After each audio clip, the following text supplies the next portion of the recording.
across the world. Tune into our radio services: Spoon 107.5, Fabric 101.1, and Super 95.5. We can also be reached on social media through Facebook or YouTube on Spoon TV, Fabric TV, and Super TV Live. Locally tune in to Super TV Channel 10. Spoon Talk, Spoon Talk, Spoon Talk, setting Liberia's agenda for national growth.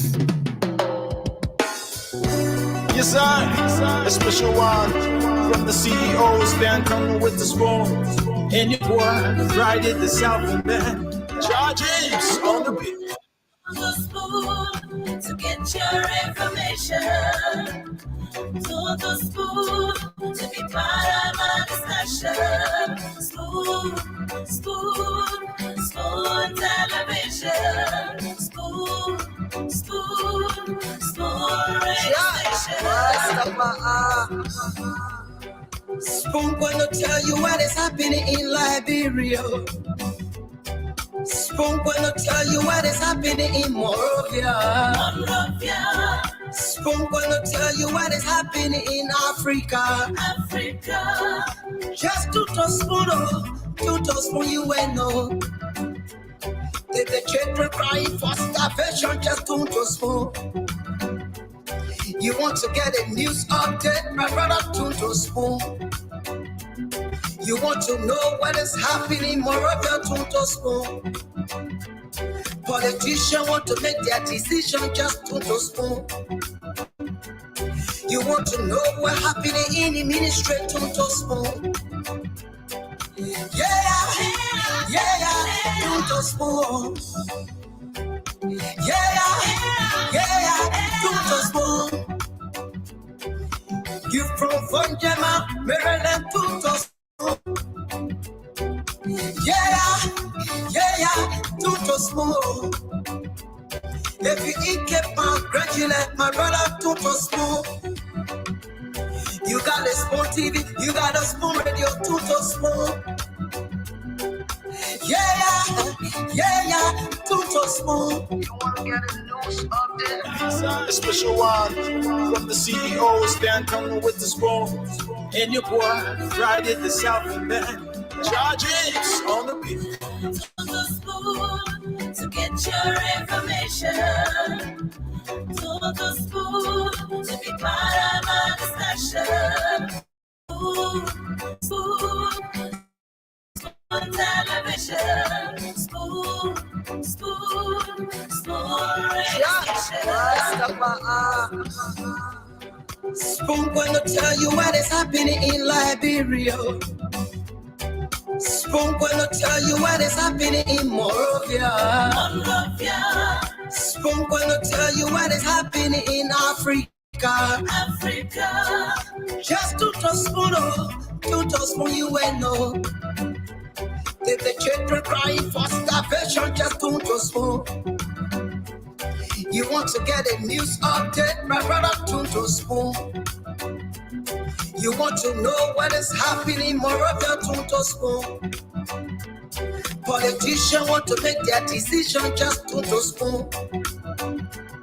You want to know what happening in the ministry, to spoon. Yeah, to spoon. To spoon. You from the CEO, stand coming with the spoon. And your boy, Friday the South man, Charge James on the beat. In politics, a lie unanswered becomes truth within 24 hours. So says Willie Brown. Will Rogers said, if you ever injected truth into politics, you have no politics. Spoon Talk is here. Spoon Talk is there. Spoon Talk is everywhere. We get a friend to tell a friend that indeed the tough talk The analytical team of panelists has set to dissect the issues of national concern. A spoon tour. Don't be tore. The chairman of CPP, Chairman Musa Hassan Bility, is on the hot seat tonight to discuss issues with the panelists. You want to know what is happening more? My name is Rufus Divine Cannon, your sound coordinator for tonight's presentation. Dr. Richardson is on the other end. James Goodyear Flomo as well. The CEO and the rest of the team be joining shortly. Without much I do, let's get glued to our sets and form part of the discussion. Good evening from my end, Dr. Richardson and Goodyear Flomo. Hey, Rufus, and good day. How are you guys doing? Wonderful from my end. Good evening, Dr. Richardson.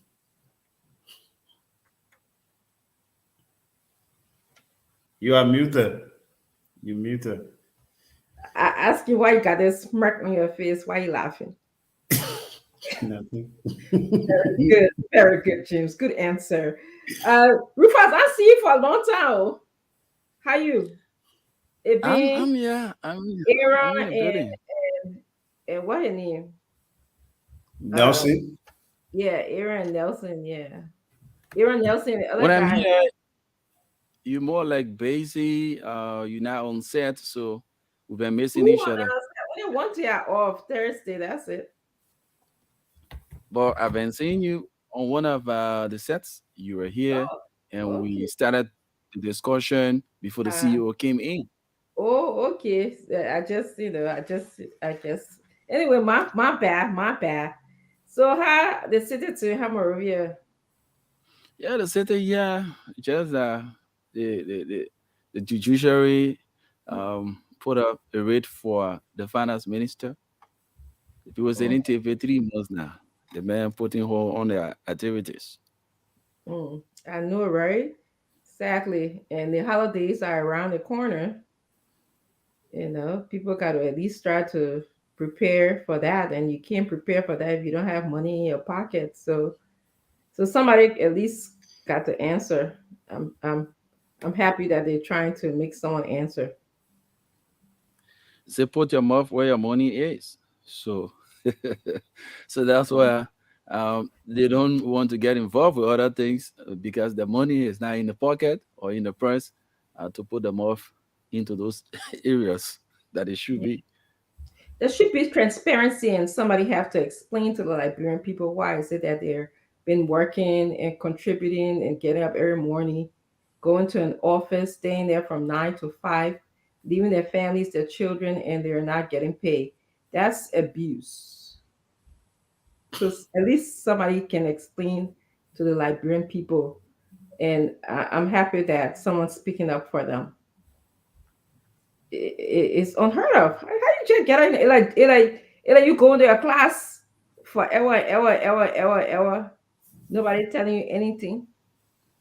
You know, you just go in there. You're not adding up to me.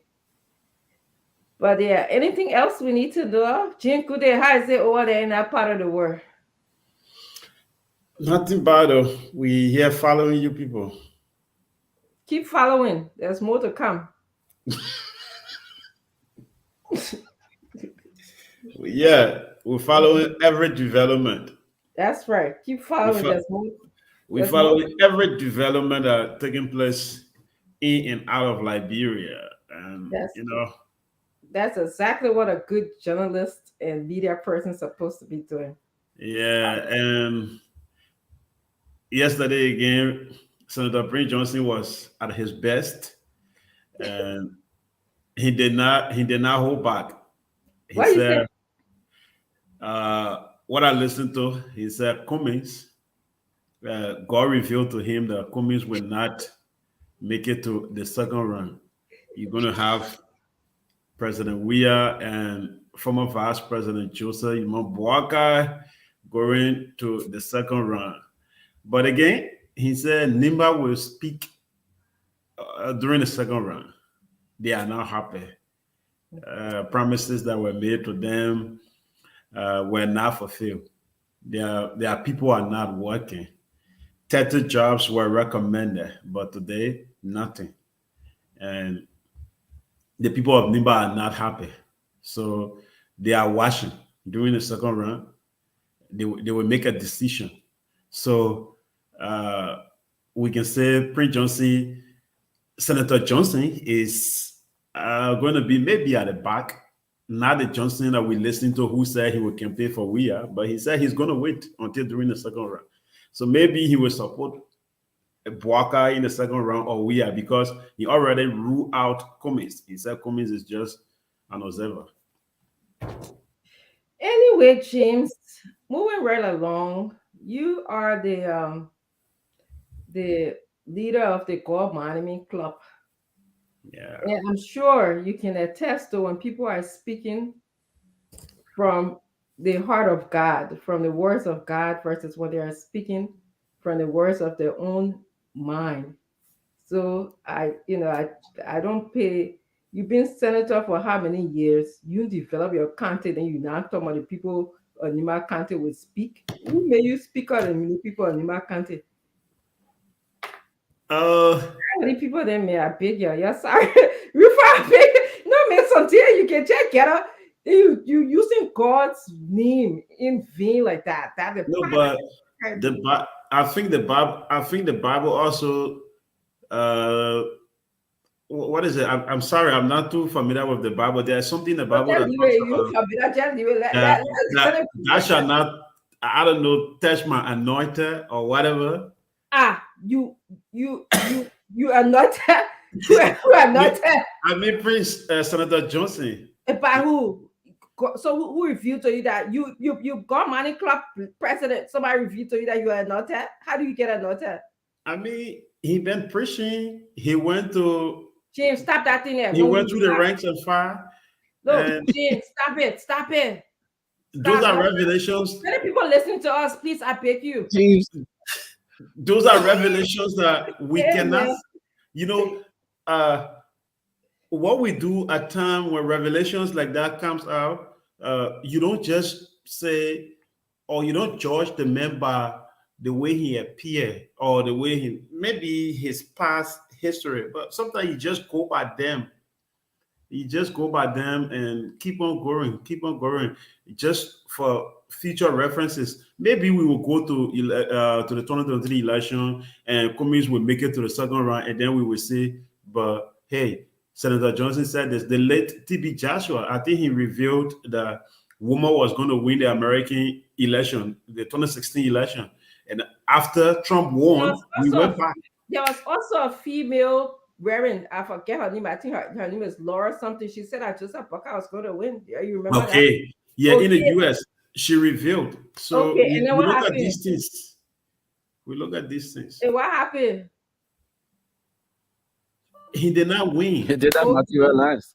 And we came back. We came back. We review what she said. So we will come back after the election and review what Prince Johnson said. If Cummings, push to the second round, or if Cummings just become a spectator, we will say yes. Johnson said it. Yeah, but the thing about it is, we can just say what he said, but we shouldn't attach a not meant. Well, He's that originated in the first place. Psalm 105 or 15 doesn't even go in that line. Thank you. It doesn't even go in that line. Who can determine that somebody is anointed or they are not? That's a fact. That's why I didn't even verbalize the word anointed out of my mouth. You don't want to use anointed. I never even said it. All I said was, please, I think you like bring politics to let us give anybody any status here. Okay? No, he's a man of God. I respect all those who preach the word of God. I respect them. That's genius. I respect them because they are in a class that I am not. Even if they are not doing what they are preaching, but at least they are trying to change the word one way or the other. Yeah, so you're going after the word and not the messenger, right? You're going after the message and not the messenger. Yeah, I go for the message, not the man, not the messenger. After the message. Okay, we'll stay. On that note, we'll move on to the next topic because I'm tempted to But speak. why if this message was going to be the other It way? doesn't matter. It's who, we Liberian people are listening, okay? So we have to be very careful in terms of, what we say to them. We, somebody coming up and just saying, I have vision last night. You know how many we said someone about a nuclear vision in our country. Do you guys remember that? You don't, you're so young to remember. Yeah, Okay. yeah. I, Oh, yeah. Okay. We're still talking about it. We're still talking about, the vision of Benny Warner being vice president in our country. I don't know if you guys remember that history as well.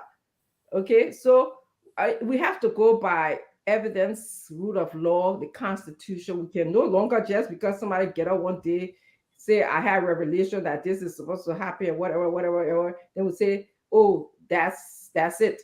Then we just agree. So say one, so say oh no. Liberia is more advanced than that. We'll question, we'll ask you where I myself. God isn't everybody. God can speak to the little child, he can speak to the sinner, he can speak to anybody. So if I feel like it, or if I can get up tomorrow morning and say, Jesus, when I get up tomorrow morning and give you my own vision, you might talk it too, okay? Eh? All right, thank you.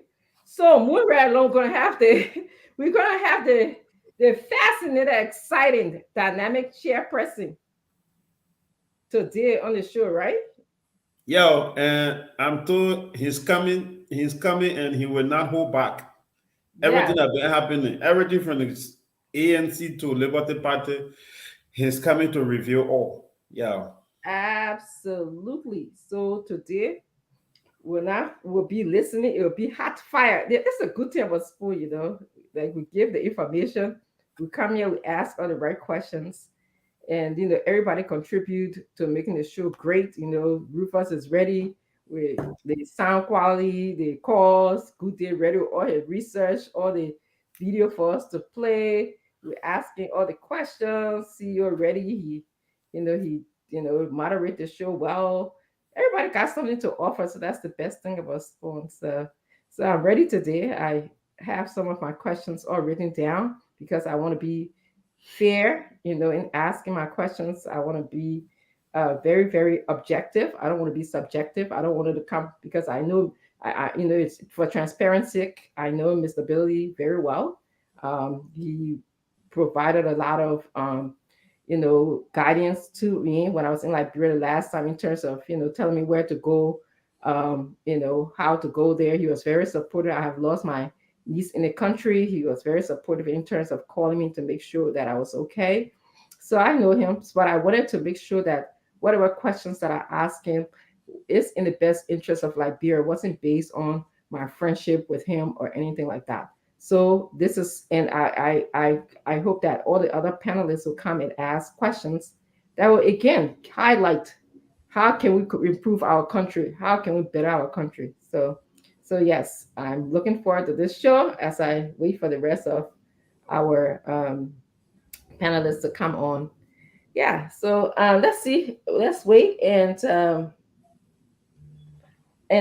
actually welcome and tell our viewers hello wherever you are in your part of the world. We want to tell you thank you so much. We appreciate you being here. It is Spoon that you're watching, you are listening to. I'm going to just call a few of your names. We are happy that you're here. Please definitely make sure that you comment and participating in the comment section. We appreciate and open and tolerant and inclusive of your views. That's how it should be. That's democracy. One person should not have a view, another person dislike your view. It can't be talking tabata as a CEO can say. You start attacking the person. No, we're not happy. Whether be it I'm a woman or not, I will respond and you will get the heat of my voice.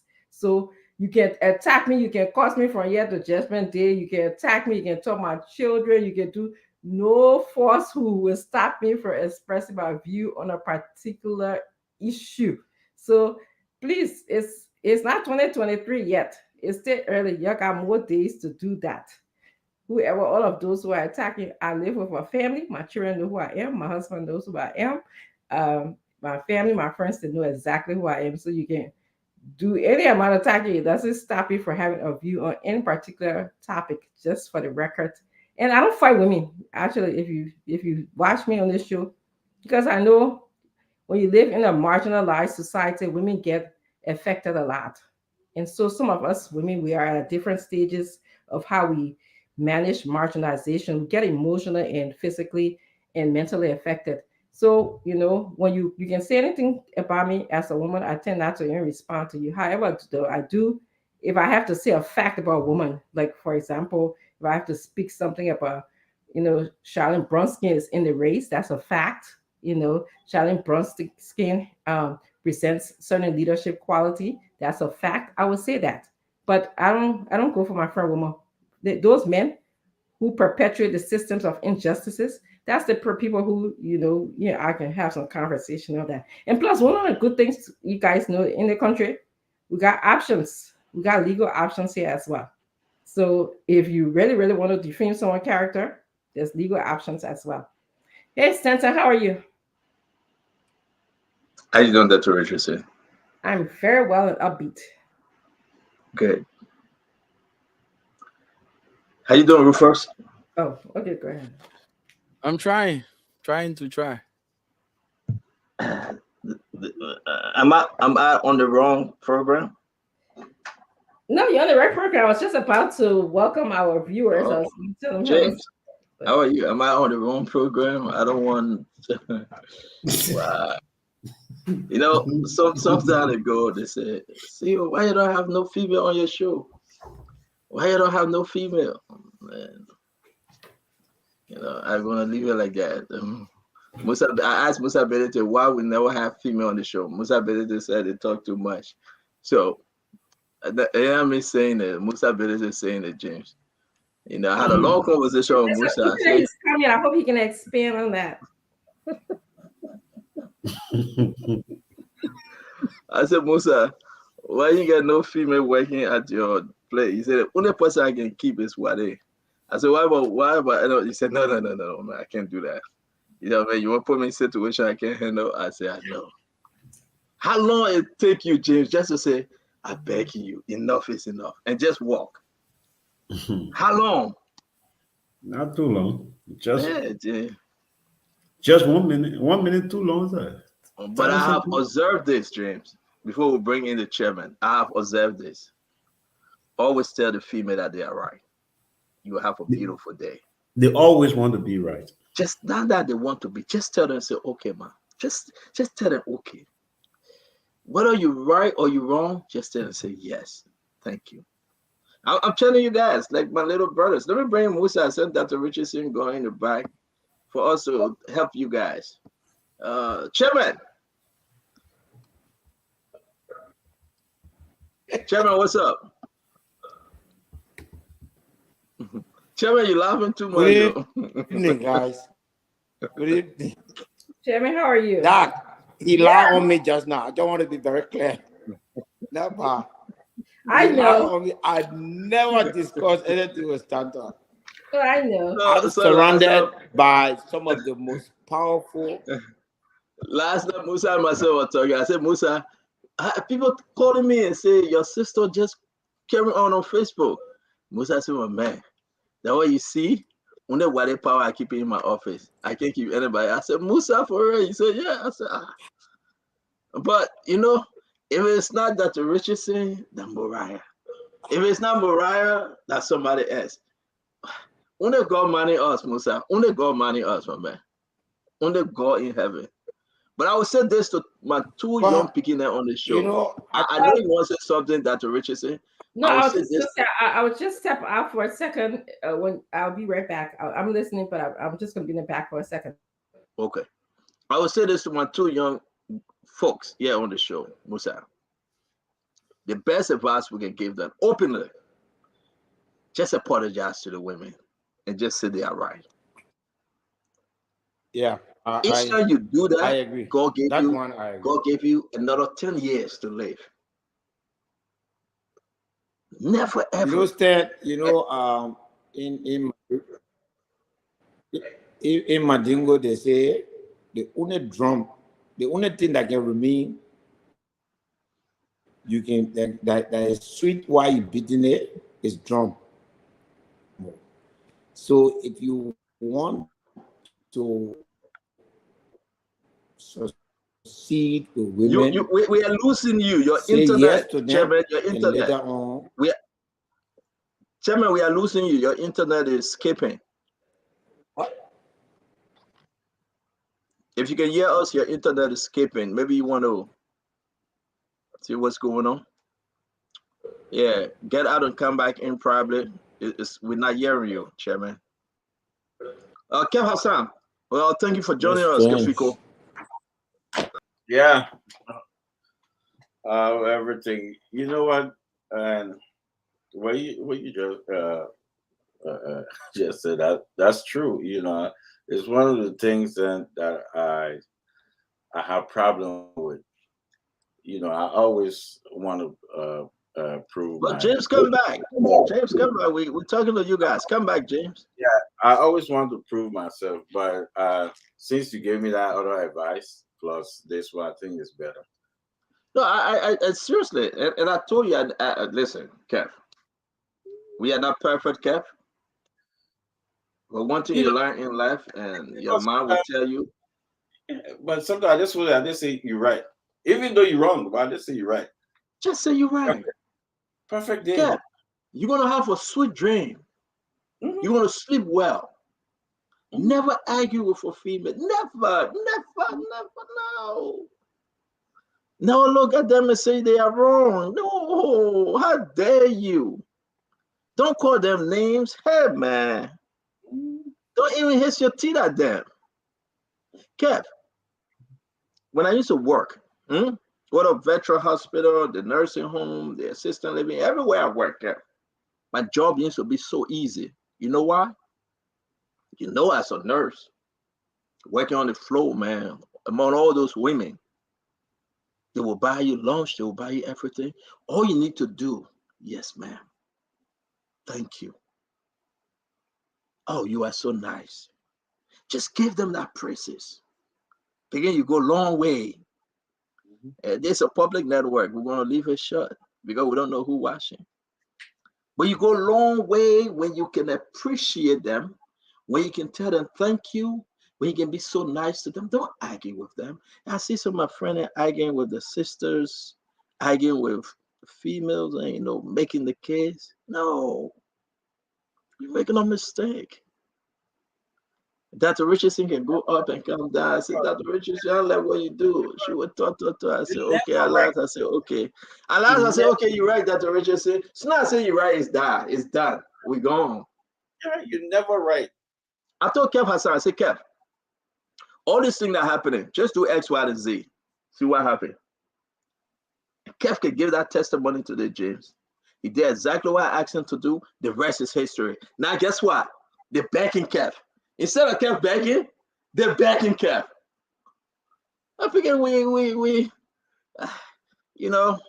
just go out there, man. Don't force. Dr. Richardson.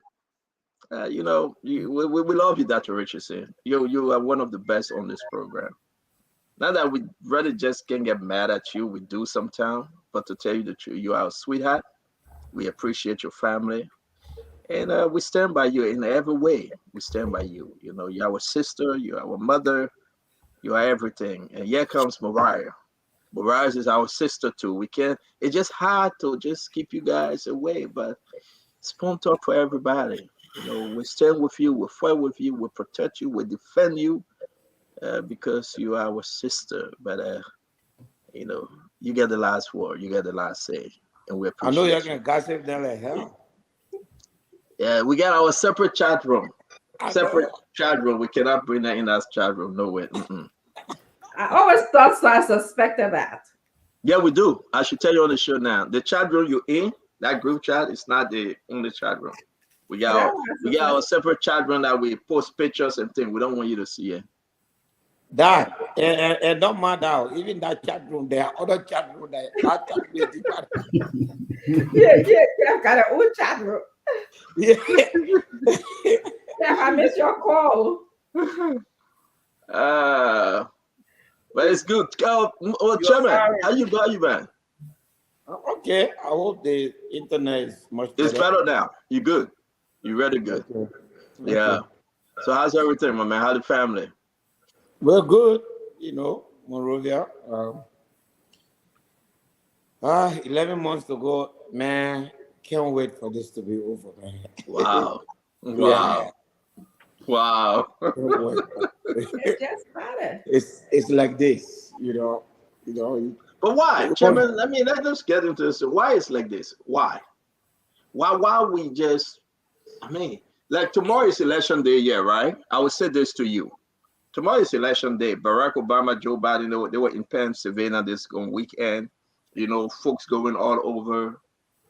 Last whistle, we have some Liberians, running. We're going to share the flyer. Liberians should vote for them. But Wednesday morning, everything will be coming down. We'll know who be who and what is what. Thursday morning, who get in control of Congress, we'll know. How they will get Joe Biden, how if Republican take over, we'll know. If Democrat remain, we will know all these things. Who knows? 2022, the midterm election is here. Liberian is coming, Chairman. I know it's up here, but we got to tell our people the truth, my man. What makes ours a little bit different is that they in America, they already have institutions, they have system, nothing much. In fact, the ordinary Americans don't even know whether there's a change of government. They're living their life normally, but then the next 11 months will define what happened to Liberia in the next 18 years. Wow. That's how important it is. It will break defenses. I can tell you what people don't understand is that if, for instance, God forbid, if the opposition loses this election, we don't know what next is going to happen. George Weah is very young. Liberians are clearly people are gullible. You could see the possibility of a referendum to remove the term limit. There will be noise, and you could see George Weah. The danger is when you go to second term, your worry is different now.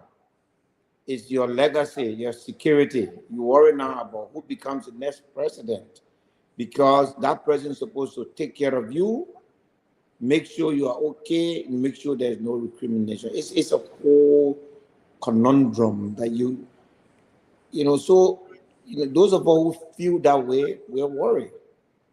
We want to make sure that that doesn't happen.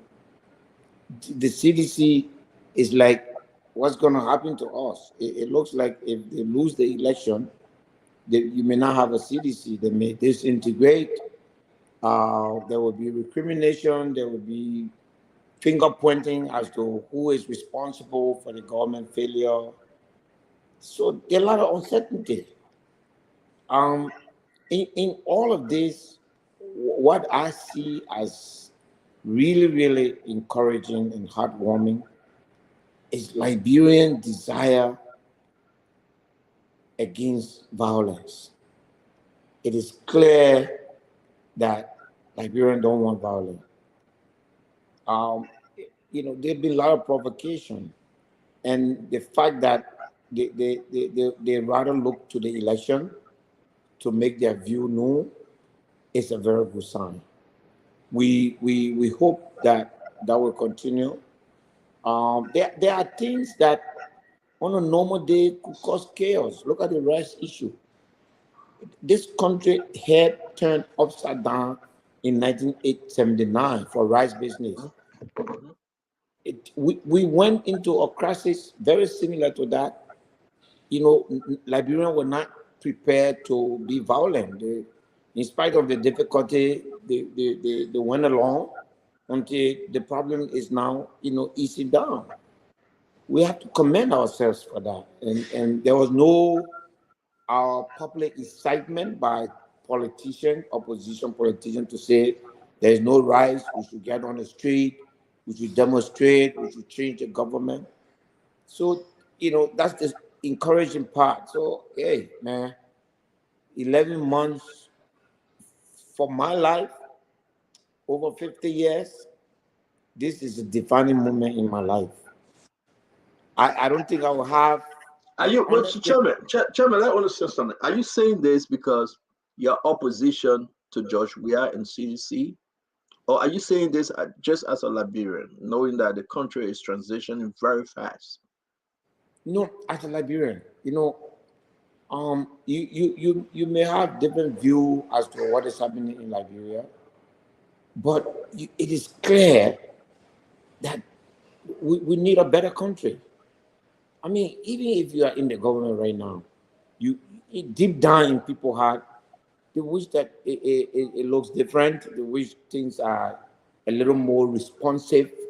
So I'm speaking as a Liberian, that it's not about being in the opposition. It's about what's going to happen. We don't know. What's going to happen? Before we go to Dr. Richards here and Kev Hassan, since we have started the show, folks, welcome to the Spoon Talk.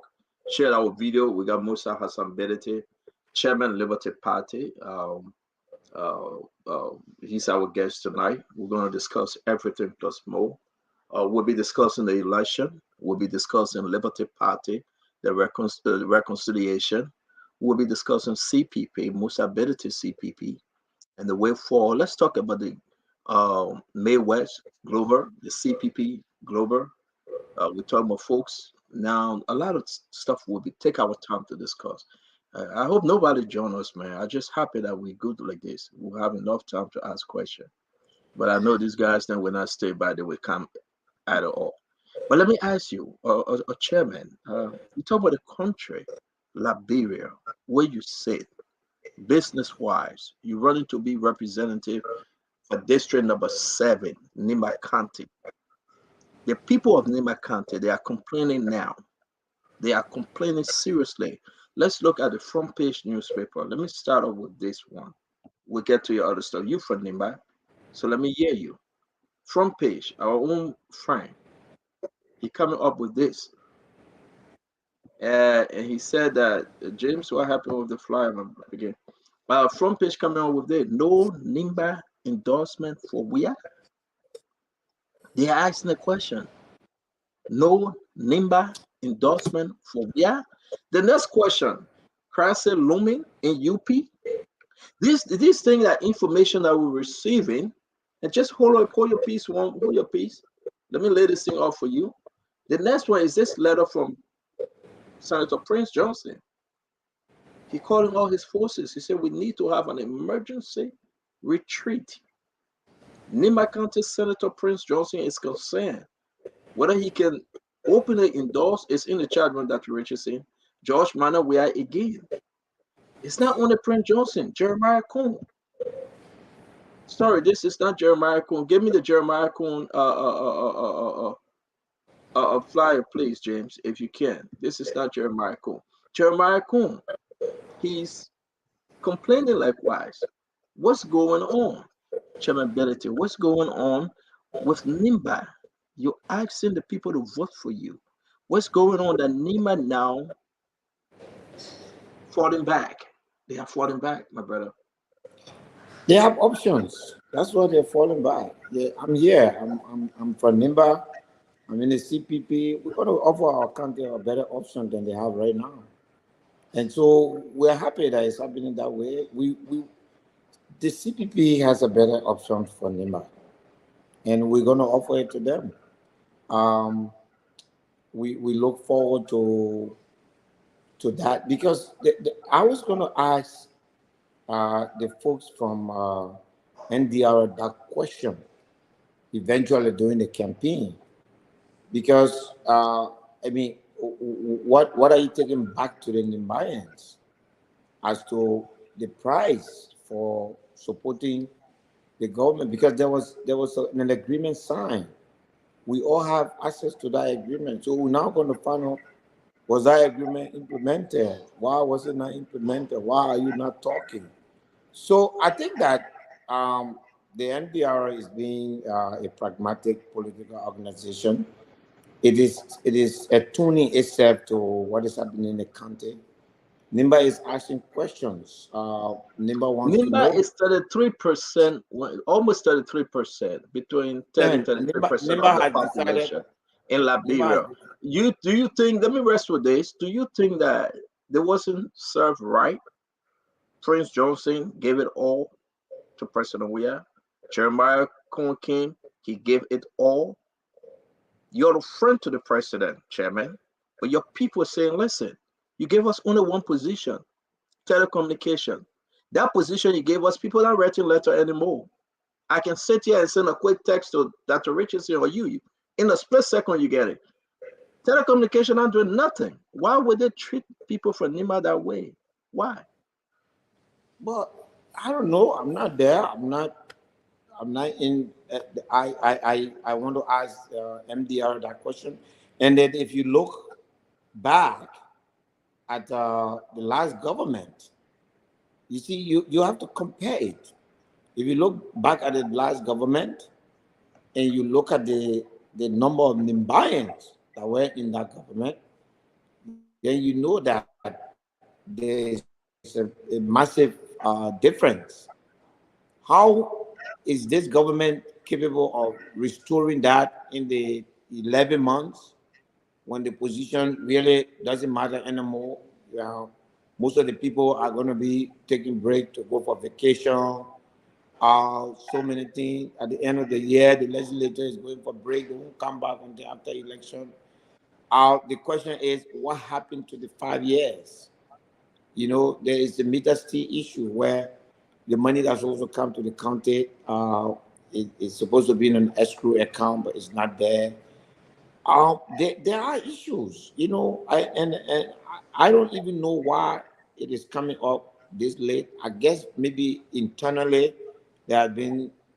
It appears to me that the NDR leadership is frustrated. You can see that everything is coming on appears to be like a frustration. But we will reach out to them, the CPP, will make better offers, and then we'll provide more opportunity for the county.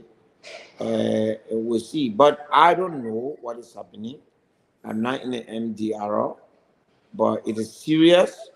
One ministerial job for a county that literally, forget about all these 14 county story. But it is Nimba that made a difference. How do you have smaller counties with all of these positions and then Nimba has nothing? What is the issue? Again, you got to ask the government, what was the deal? You can't just say the government did not live up to its commitment. You need to find out what was the deal. My understanding is that there was a written commitment for a number of ministerial and deputy ministerial positions. If those positions were not given, But what would you? Okay, so you go to represent district number 7 by God's grace. If you are blessed yes, to have, if the people thank you, thank you. vote you in, what will you Yes, do different though? Though you're not part of MDR, but this thing is not only on MDR; it's about the entire Nimba County, and all Nimadians across the country.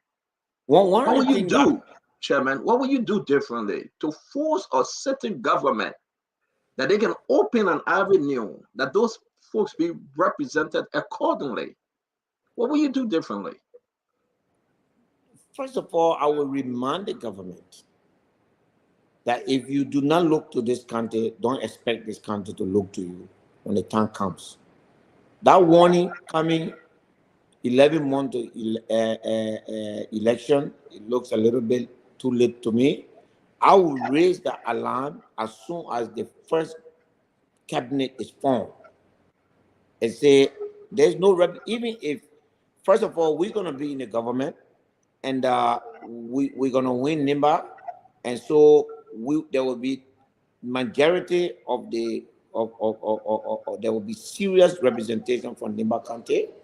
and you will not have that problem, because even if you are in the opposition, no government will look at a county like Nimba and ignore it in terms of, I don't know what the strategy was, but whatever the CDC is seeing right now, I think it brought it upon itself. Because at the end of the day, it doesn't make sense. Thank you, Chairman. Nimba has over 1.5 million votes. Take it from me. And we are going to do a lot of registration this year. There was Chairman, thank you. Let me bring in the other guys there, because I think people are saying that these folks that represented the Nimbadians today, they have sold their soul to the devil. People are blaming Senator Johnson, Senator Jeremiah Cohn.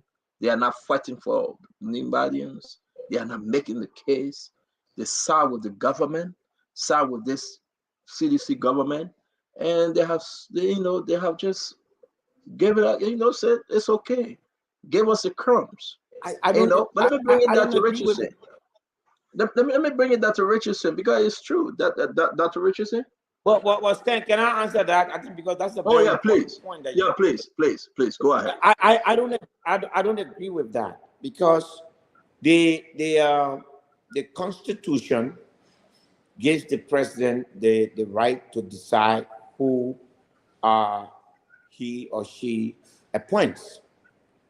Whatever political arrangement you have with the president, it is still up to the president to live up to that. Senator Johnson, Senator Cohn are senators from different another branch of the government. They can have an agreement under our constitution. That agreement has no standing. The constitution is very clear that the president is the head of the executive, and he decides who sits where. So I believe that there was an agreement. I am told, I've heard that today. If that agreement is not implemented, you probably, how can you blame them? The only blame I will give them is that they didn't raise the alarm early, but the appointment was not You can there. blame them. You can blame them, Chairman. We were having a friendly conversation. You can blame them. Year How? 1, 0. Year 2, 0. Year 3, year 4, Yeah, year that's 5, what I said. 0. I agree. That's on that. I agree. But in the process of time, though, these guys then they are siding with the government. They are signing on every piece of document that run through the office. They agree with the government. Why would you do that if you know your people, they are not fully represented? If you know your people are starving, they are going to bed hungry. Why would you agree that I would give Joe everything Joe asked for? I would give the administration anything the administration asked for, I give it to them, Dr. Richardson. But then, you know what? We're going to start talking in the 11th hour. Dr. Richardson, you know how they beat Pittsburgh Studio. They don't beat it at the end of the game. They beat your Hotspur team in football from the beginning. That's why I bet with him. And that's why I continue to eat his money. Because they beat him from the beginning of the game. You know that the team is rotten staying. So therefore, you make your argument from the beginning of the game. But go ahead, Dr. Richardson. Talk to your sorry to bring your husband on by making money. I agree with that. I agree with that. That they're talking late. I agree. Yeah. They should have spoken much earlier. But I still maintain that political arrangements are not legally binding on the president. And so even and as senators, they have a responsibility to authorize appointment nomination made by the president, not on the condition as to whether or not the person is from Nimba, but whether or not the person is the right person. Correct. So their political arrangement is separate from their legislative responsibility. So my only point is, I mean, at least by the midterm, they should have, sounded the alarm to say, we don't have anything as a county, but this is good for the CPP, my brother. We have a better option for Nimba, and we'll provide that for Nimba. So yes. Yeah, Chairman, I'm happy that you are agreeing that they should have sounded the alarm much earlier. I think to be legislature since 2006. Okay. And the people of Nimba have not benefited from you as a person. That is telling that you are not doing your job. You are not even being transparent with the people of Nimba. And I know how innovative, I know how, how hardworking, determined the people of Nimba are. And their county looks like it does. You took me there. I visited Nimba, and the industrialization that can occur at Nimba, I think, has been limited due to the lack of advocacy from the legislature. My question to you, and I'm going to kind of take you back a little bit. We will just discuss your role as chairman of the CPP. What are some of the pathways, the vision of the CPP that you are leading to make we are a one-term president? Okay. Look, first, as a Nimbayan and as a legislator, I will not sign onto the budget until and unless the money that Nimba is supposed to get from the meter stay arrangement is fully paid to Nimba. In my district, for instance, there are two major health centers. One is in Ban, one is in Secretary. Before this government, these two centers were receiving $150,000 and $200,000 respectively, which is $400,000 annually. Today, the two hospitals combined are receiving less than $150,000. As legislature, and remember, the representative signs onto that budget and takes $30,000. So you give away your people access to health care facility for $250,000, and yet just because they pay you $30,000. I will not do that. I will not do that. I will make sure that that is restored, and I will make sure that not just in my district, but in the county, that we have a legislature that sits together to review the national budget as a team and then find a county-wide position as to each item. Because when the people elect 11 members of the legislature, 2 for the Senate, 2 for the House, 9 for the House, it is for them to get together. They have entrusted you, not for you to be acting individually. You have to act collectively. There's nothing as District 7 when there are other 8 districts in Nimba County that are not doing well. So as lawmakers, we have to first unite and unify, in spite whatever party we are from. If I'm a representative, I'll make sure that there's unity amongst us, and that there are several things we agree on more than what we disagree on.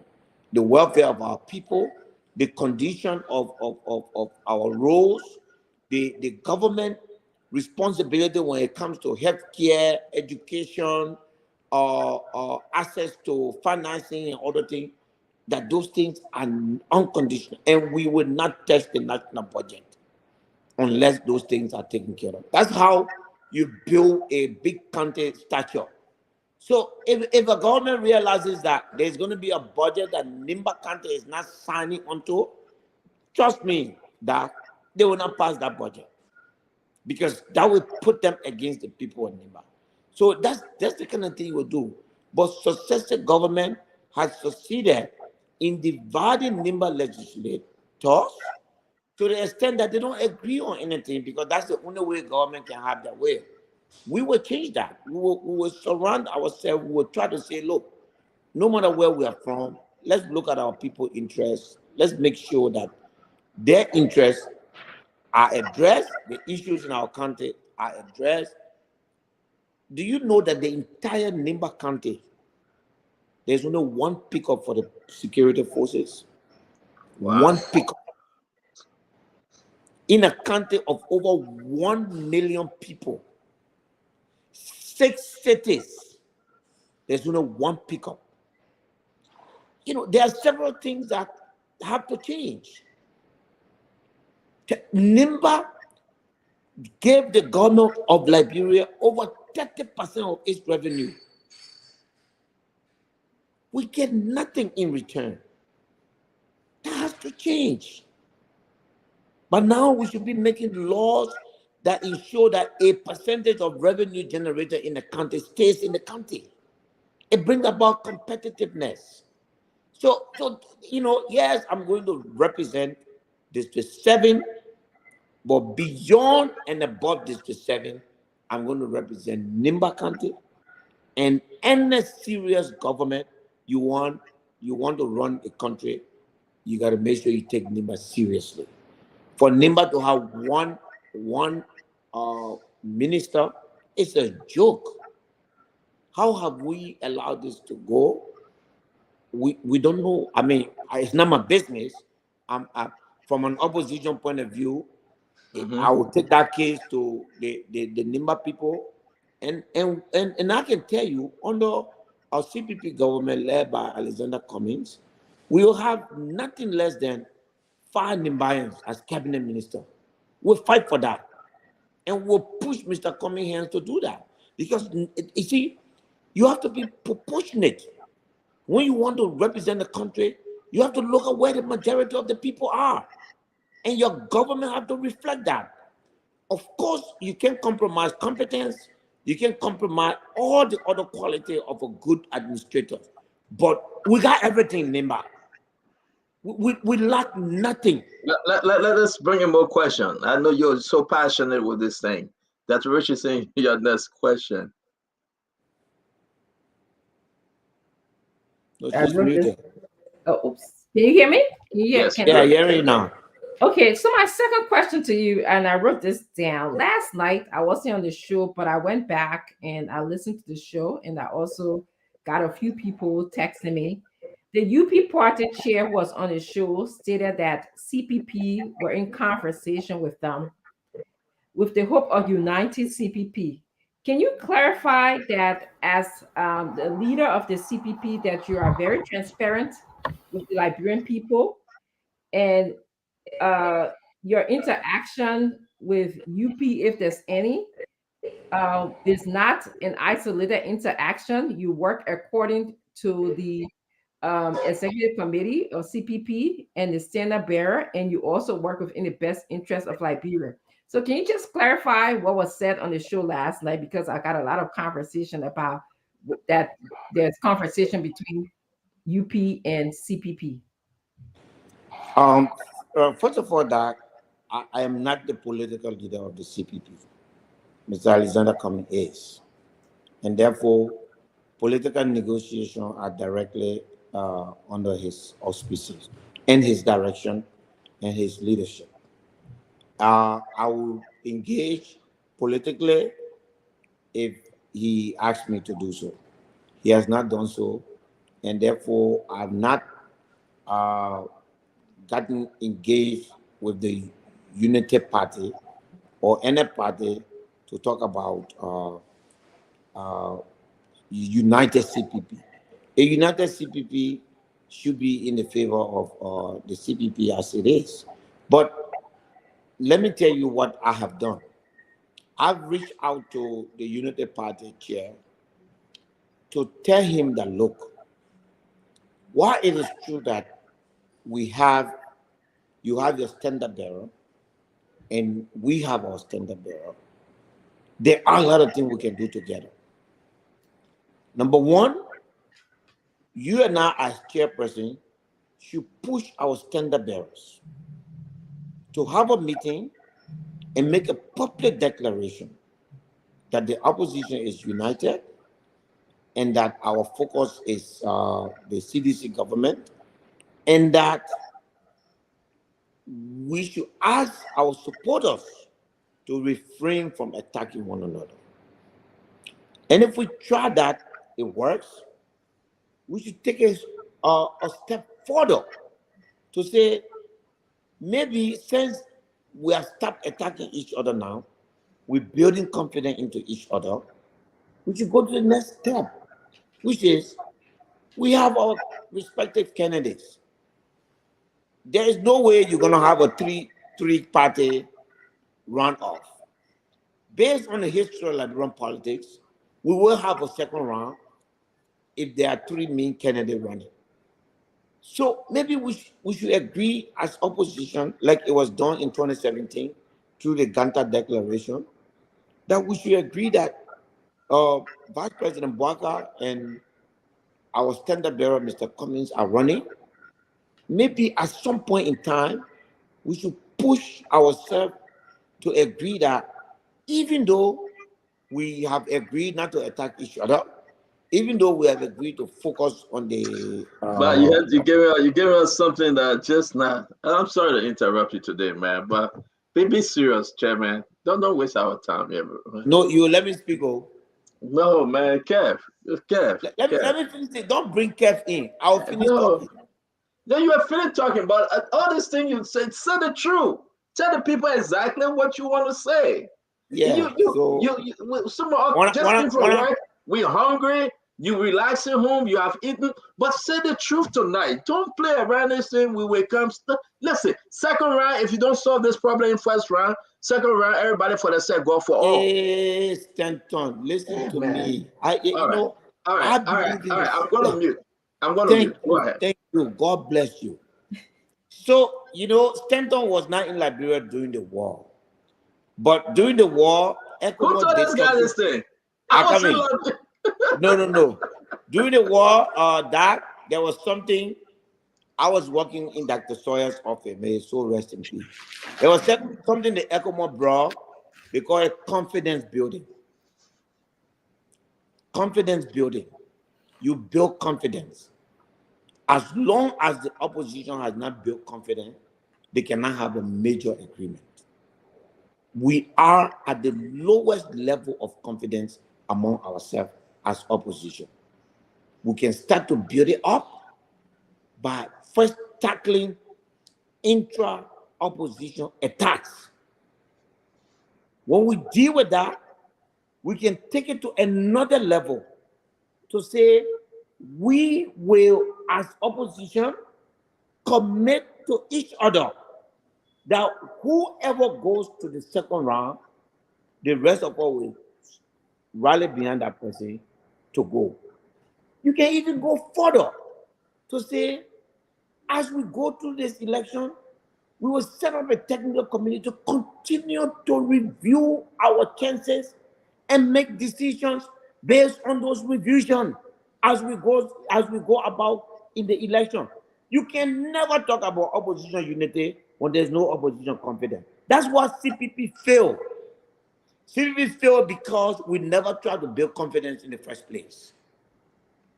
Stanton, if we don't stop the partisan of the CPP and the Unity Party from attacking each other, there's no way, I guarantee you, that you're going to have their leader to sit in the room to discuss anything. So everything has a step. So I have approached the Unity Party chairman with these proposals. It makes sense to him. We didn't go anywhere with it. We have not sat down to discuss it. We talk about it in passing when we're discussing with the United Nations non-election violence and violence against women. Mm-hmm. As to your question of sitting down with the Unity Party to talk about a united CPP, I've not sat with anybody in the Unity Party. And again, I am not the person to be ahead of that discussion. The CPP has a political leader. The CPP has a standard bearer. Internally, whatever political view I have, I will let you know. Until he gets the vice president, as we sit here, I'm his principal deputy, and therefore I can advise him, I can direct him, I can guide him as to what I think is the right thing to do, but he makes the call. That's the basic call. Yeah. I just can't wait for you to come back to me quick. What you. Kev Hassan? Thank This you. guy, it ain't going to work today. Yeah, Kev, it ain't going to work today. And how are you? Before I go to my question, I just want to get something straight. There will be no referendum on third time. This person not going for your opening statement. The person will not go for third time. He said it. Yeah, Kev, let's lead that one to history. We don't even want that possibility. Yes. So I just want you to take that out of the room.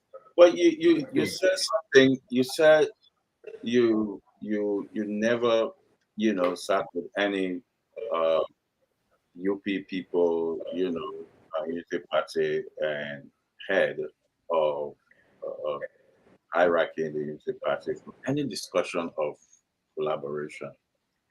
And you also say that it left with the leadership of the CPP. But as a stakeholder, as one of the most powerful men in the CPP, if any discussion going on, you should know about it, right? Absolutely. So we can say we can No. say, Let me let you know the correct language. I must know about it. you must know about it.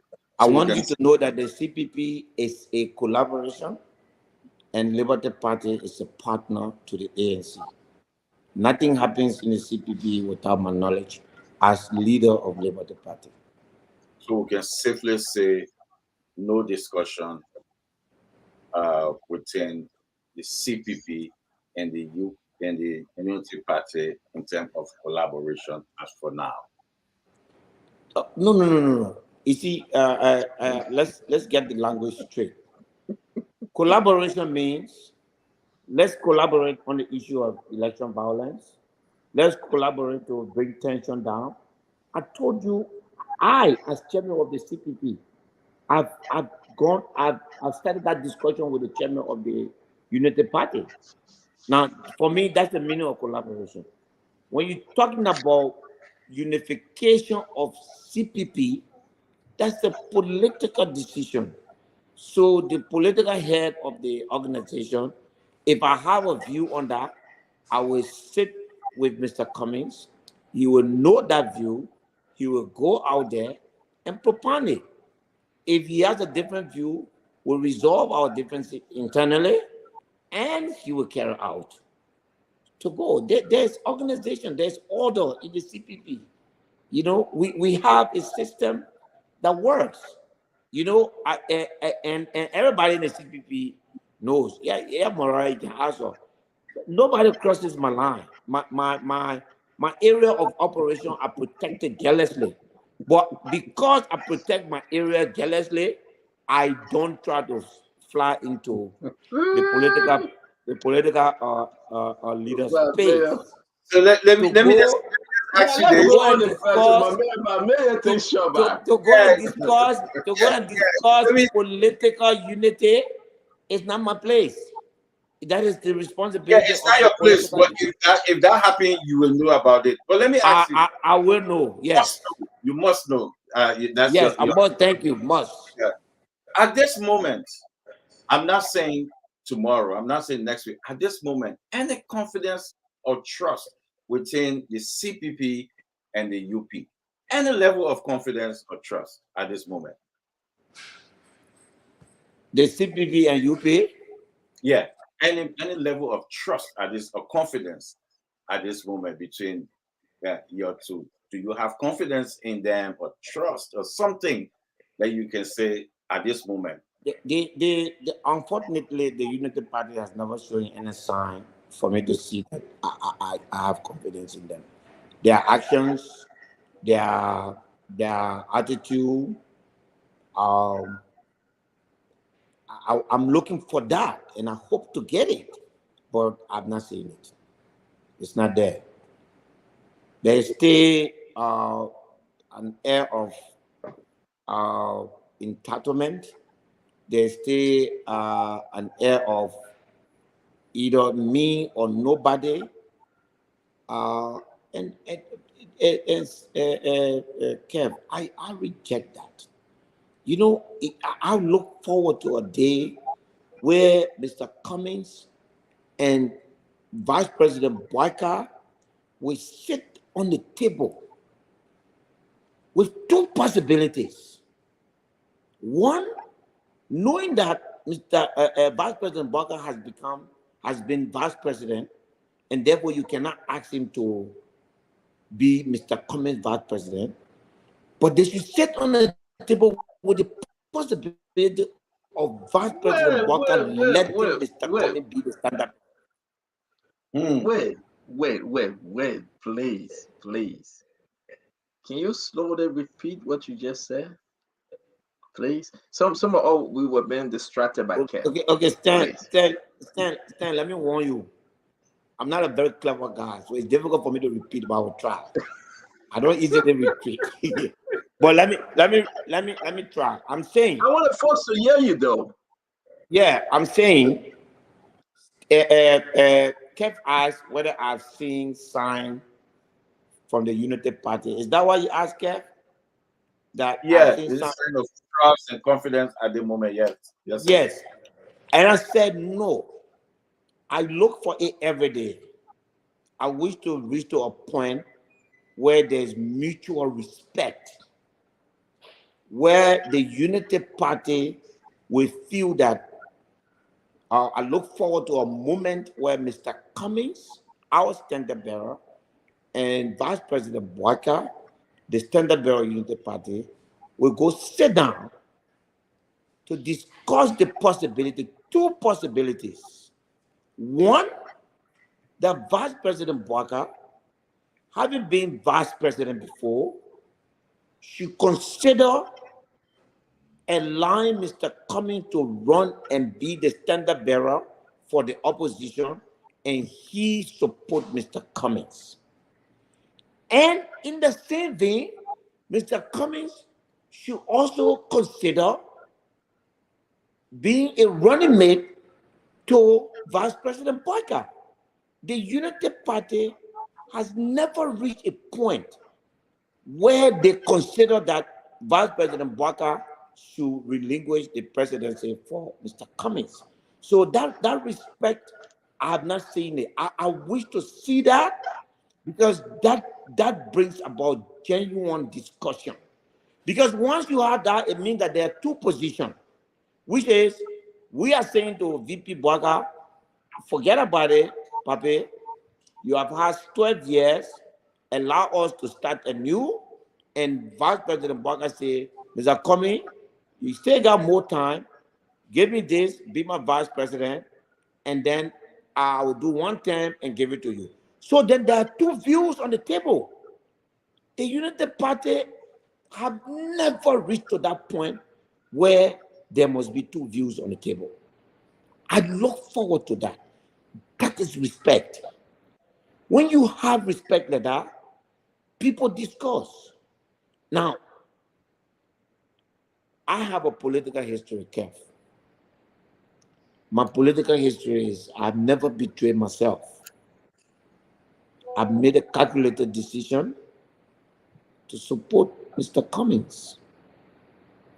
I've never, ever in my life given a U-turn to decisions that I've made. Wow. I stand with Mr. Cummings. I will support him and encourage him to do everything he can to move us forward, at the same time to look for opposition unity. I encourage the Unity Party to realize that in order for any chance to come to the opposition, they need to realize that it's either Mr. Cummings that is going to be president or Vice President Boyka. They need to get away from the belief that the meaning of opposition unity is Mr. Boyka must be the head. We don't go anywhere. And Stan, I just told you, I'm the principal deputy of Mr. Cummings until he gets his vice president. I would not sit on any negotiation that is based on one position. Never. I can never. Let's just hold you there because you're putting out a lot and want to say thank you for joining us tonight as guests on this network, Chairman. We didn't even get to LP yet. We just in CPP. Just warming up. And folks are going crazy with what you just said. Kev, thank you for that question, brother. Two things on the table right now. If it were Musa ability, talk to JMB to allow Cummings to be the head, or talk to Cummings to allow JMB to be the head, and we're moving. That's the discussion. Ask your last question, man. I don't want to. I just want the folks to understand where we are because now this thing getting interesting. It's getting seriously interesting. There's a chairman of CPP, though. By the way, he's the chairman of CPP, chairman of Liberty Party, the only party that is not currently in collaboration with ANC that we know of. And So and the only party that does not have.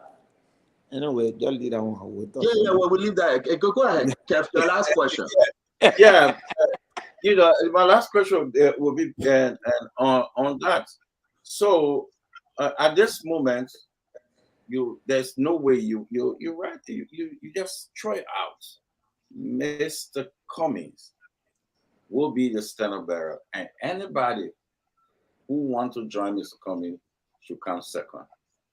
No, that's not what he said. No, this actually. That's not what he said. That's not what he said. No, you answer. You want him to answer? Yes, Mr. Cummings is now will be the standard bearer of the CPP. If I am discussing with anybody in this country, whether it is Liberty Party or whether whoever, those decisions are not reversible. People think that Musa ability is Liberty Party, but I can tell you this. And I say this with my hair in the sky. I'm the most moderate person in the entire leadership of the Liberty Party. Wow. So yes. So Mr. Cummings is the head. Let's go. The man finish your question. Let's go. We gotta move on. Chairman, I want to say thank you. Chairman of the Advisory Council can attest to that. Chairman, I want to say thank you very much. Let me say this. Let me say this. Kev Hassan, let me say this. Musa Ability have said something that no one within CPP or Unity Party have ever said. What Musa Ability said tonight. Let's give the audience the time to ask. I have written my question down based on what he said. I've asked James to cut that clip and put it on Facebook immediately. Let it start running because folks need to hear exactly what Musa said. Let's welcome to the show Dr. Henry Peabody and to the Yakula Chairman Benjamin Sanvi. You guys are quite welcome, right? Dr. Peabody, go ahead, your two questions, and to the Yakula, then Chairman Ben. We'll close this round. Good to see everybody. Good to see you, Chairman Billy. Welcome to the Spawn. My question here to you about the collaboration. What are your plans? What are the plans of the CPP in building collaboration with other parties? We've hearing folks saying, "Oh, Mr. Cummings is not moving the way he should be. He's not robust the way he should be," and all of that. What are some of the future plans of changing some of the notion that people are saying around and stuff like that? What are some of you guys' plans? I'm not saying disclose your strategy, but I mean, what are some of your plans? First of all, when the CPP supporters make comments like this to us, we take it in stride. We are a moving, what the businessman would say, a growing concern. We deal with the public reaction to Mr. Cummings every day, And I don't think that we should reject any comment that come to uh, to us as to what people think. Um, I always ask a question, and I ask myself every day. I keep checking. How are we doing? What are we going to do? Are we going to walk ourselves into the fireplace and get murdered? Are we going to assess our strength? Are we going to um, get around other people? Are we going to get Mr. Cumming to go out more and more? The campaign strategy, and I think we have a good campaign team, has to be um, review it every time. I do have a lot of time with the campaign team, and I talk to them all of the time. And it has to include um, answering question of reaching out to people. But the question we all want to ask people is, what kind of president are we looking for? Popularity, has it helped us? Can we take a look at quality? Can we take a look at credibility? Can we? So these are critical things that we should be looking at now. We should be passing our candidates on, because it's clear to us that popularity is not the answer.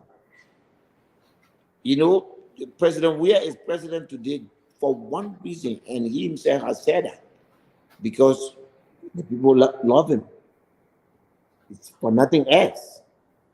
But that doesn't do the work for you.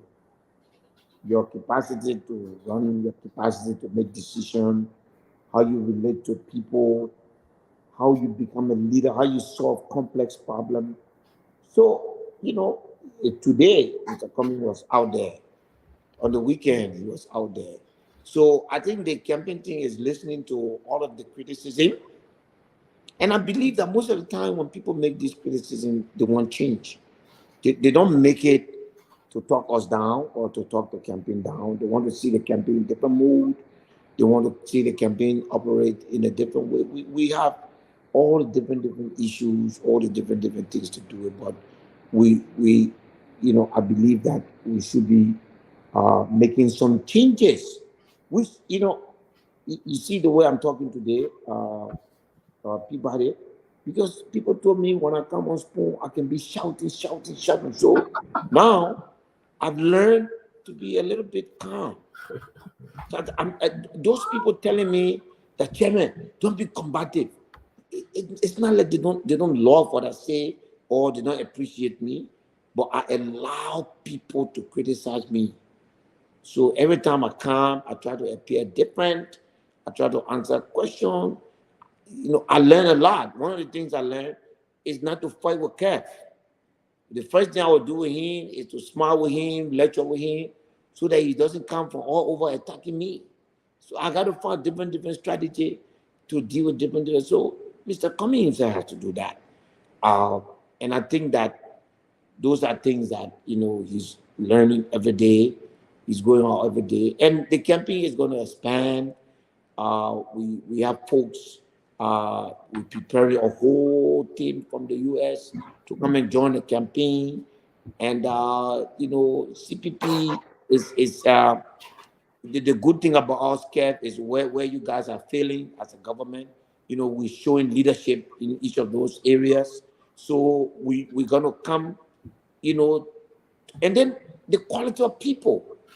If you bring someone like Dr. Francine, the education, the quality, and other things, then you tell Liberian people that I'm going to bring people to you that are prepared to come and make the difference, to come and be a part of the society, and who are not willing to just sit down in America, from nowhere, just in WhatsApp group, and then the leader is elected, and then all of a sudden they want to be the people who make that leader. They're always on the ground. They came the last time. They're going to come back again. and we're going to be working with them as a team. So we are doing things differently. Okay. You know, when it feels this way, you have to learn to do things differently in order to get different results. Let me ask you my second question. This you probably have touched you touched on it previously, but let me ask you this question: the issue of the vice presidency, running mate of Vice President Boakai. Mariah can also chip in. Has Mr. Boakai ever reached out to Mr. Cummings and said that they want him to be running mate, and he refused because there have been a lot of rumors that Mr. Cummings does not want to be running mate. He refused. Had President Boakai ever had a conversation in that nature? No, not that I know of. I know that Mr. Cummings has reached out to Vice President Barker to say, hey, Joe, if you can lift my hand up, let me carry this torch. Of course, the Vice President's initial reaction was no. I want to be the one to run. But I'm not aware of, either during the CPP time or now, I'm not aware of any counter proposal. I do believe that one of the things that is good in the opposition is that once we reach to that point where people see that everything is possible, it makes it easy for people to negotiate. But when you determine that the only thing that is possible is this, the other one is not, you can sit on that kind of negotiation. I wouldn't be part of that, and I wouldn't sanction that. I like to go in the room thinking that we can come out with any result. Mr. Boakai and Mr. Cummings can go in the room, and Mr. Boakai can come and say, at this point in time in my life, I believe that I should give Mr. Cummings the chance to be the head of the ticket, and I will support him. That's a possibility. And that the other possibility is that Mr. Cummings has agreed to be my running mate on condition that I run one time and then I'll pass it on to him, blah, blah, blah. When you have that and people are discussing it, it gives them the chance to look at all the points. But if you just conclude, every time we talk about unity, you'll get it into us, or we'll give it to you next time. But I don't work like that. I consider that to be a non-starter, and I think that also is not respectful. So I don't do that. I don't follow that. So hopefully we are waiting for a moment where our leaders will begin to talk and talk fairly, openly, and leave all possibility open. It will help us as opposition. It will make life easy. Just imagine Joseph Boakai and Alice coming having a breakfast and coming out of that meeting and say, we just came to share with us security, election issue. We got neck. We got biometrics. We don't even, as opposition, we don't even have a unified position on those things. The two of them should be meeting, discussing it with their chairpersons, coming out with a unified position. All the meetings should not be about forming a unified ticket. There are things that you can build confidence on. Little things like election issue, or the schedule of election, or keeping net credible, making sure that there are no interference, making sure that the government provides money to give to net to give us a credible election, getting expert view on the issue of the biometric so that we know exactly what is at stake. We have not even asked to see all of the options and give our professional views because we're not together. We should be united on those bases. Everything should not be about ticket. There are several other issues that we have to agree on before we even talk about ticket. So when we get to the point of ticket, it should be, Vice President Barker, Are you gonna give or Okay, Chair. Mr. Cummings a chance to run, or Mr. Cummings, are you gonna be a running mate to Vice President? Two questions. It gives Chairman, respect. Chairman, for the sake of time, thank you for your answer. Dr. Peabody, I'm going to move on to Attorney Morar Yakula to ask her 2 questions. Mariah, Musa are the same. So let ask the question. I want to give her a voice. All right, no, it's not true. Mariah will ask a question, Thank you. Yeah. Mariah, you muted. I think my question is just a follow-up to the conversation. And I mean, maybe you're saying it in a way that most people don't understand, but I remember some from the UP I called about discussing reunification. And I said, look, that's a great idea, but you cannot go in the room with just one option on the table. That reunification automatically means JMB should have a ticket. And my question to him was, what if JMB proposes a vice presidential candidate to Mr. Cummings and support that joint ticket? And he said, no, the woman got to have a ticket. And I was like, how do you go into a negotiation like that? How can anybody, I mean, when you go into a negotiation, you have to know what your partner is. But at the end of the day, I think it's important that Liberians have this conversation in terms of opposition unity is not restricted to one person being entitled to head in the ticket.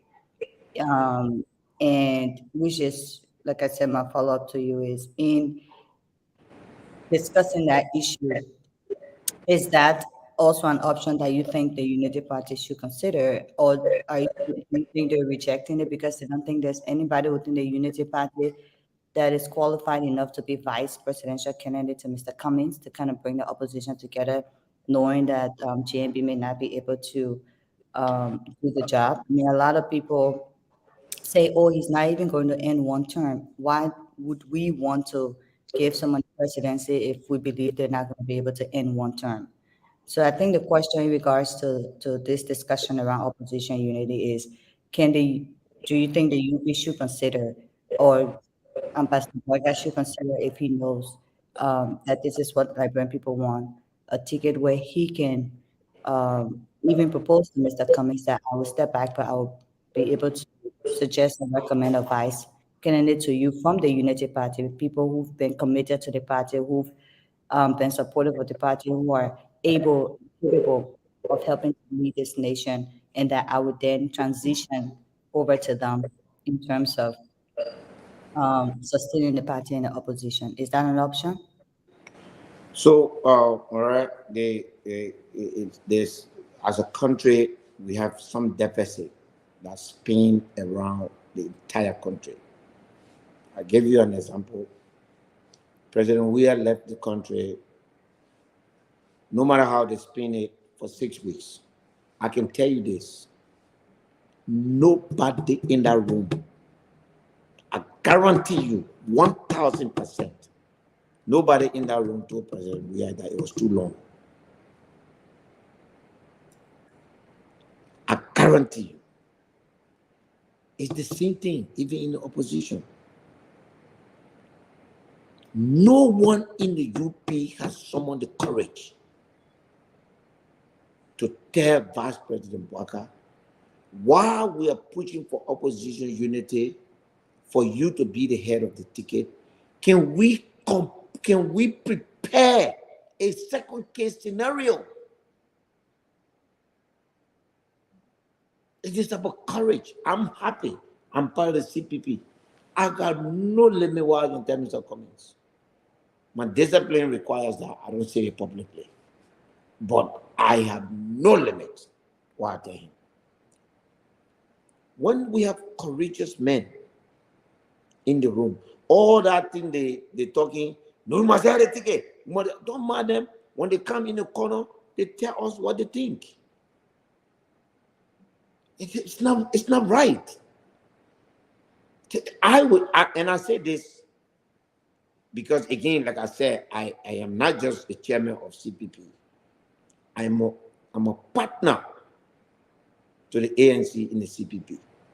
The CPP, where the Liberty Party is a part of, will never sit down on any negotiation if there are no two options. No way.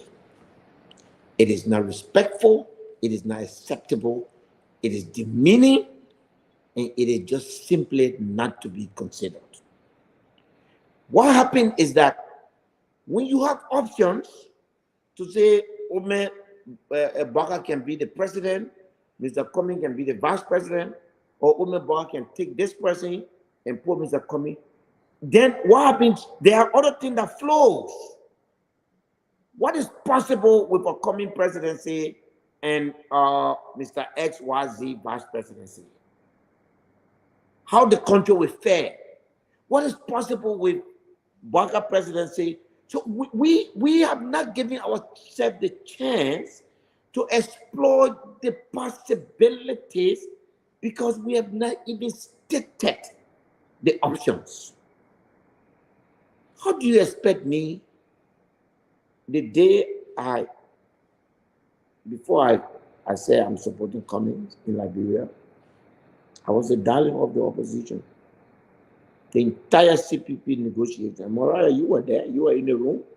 I managed the entire CPP forward document negotiation. Ibala, Motel Liberian people. I set up the Zoom, I set up the timing. When there were deadlock, I broke out the way to go through.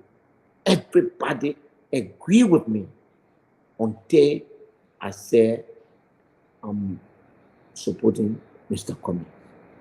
I became a devil, I became a criminal, I became everything I am.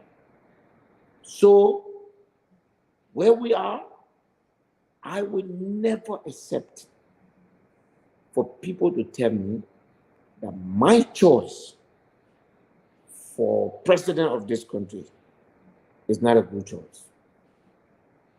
That my decision to say Cummings can be president of Liberia is wrong. I want people to say, Musa and the Liberty Party, we respect your position.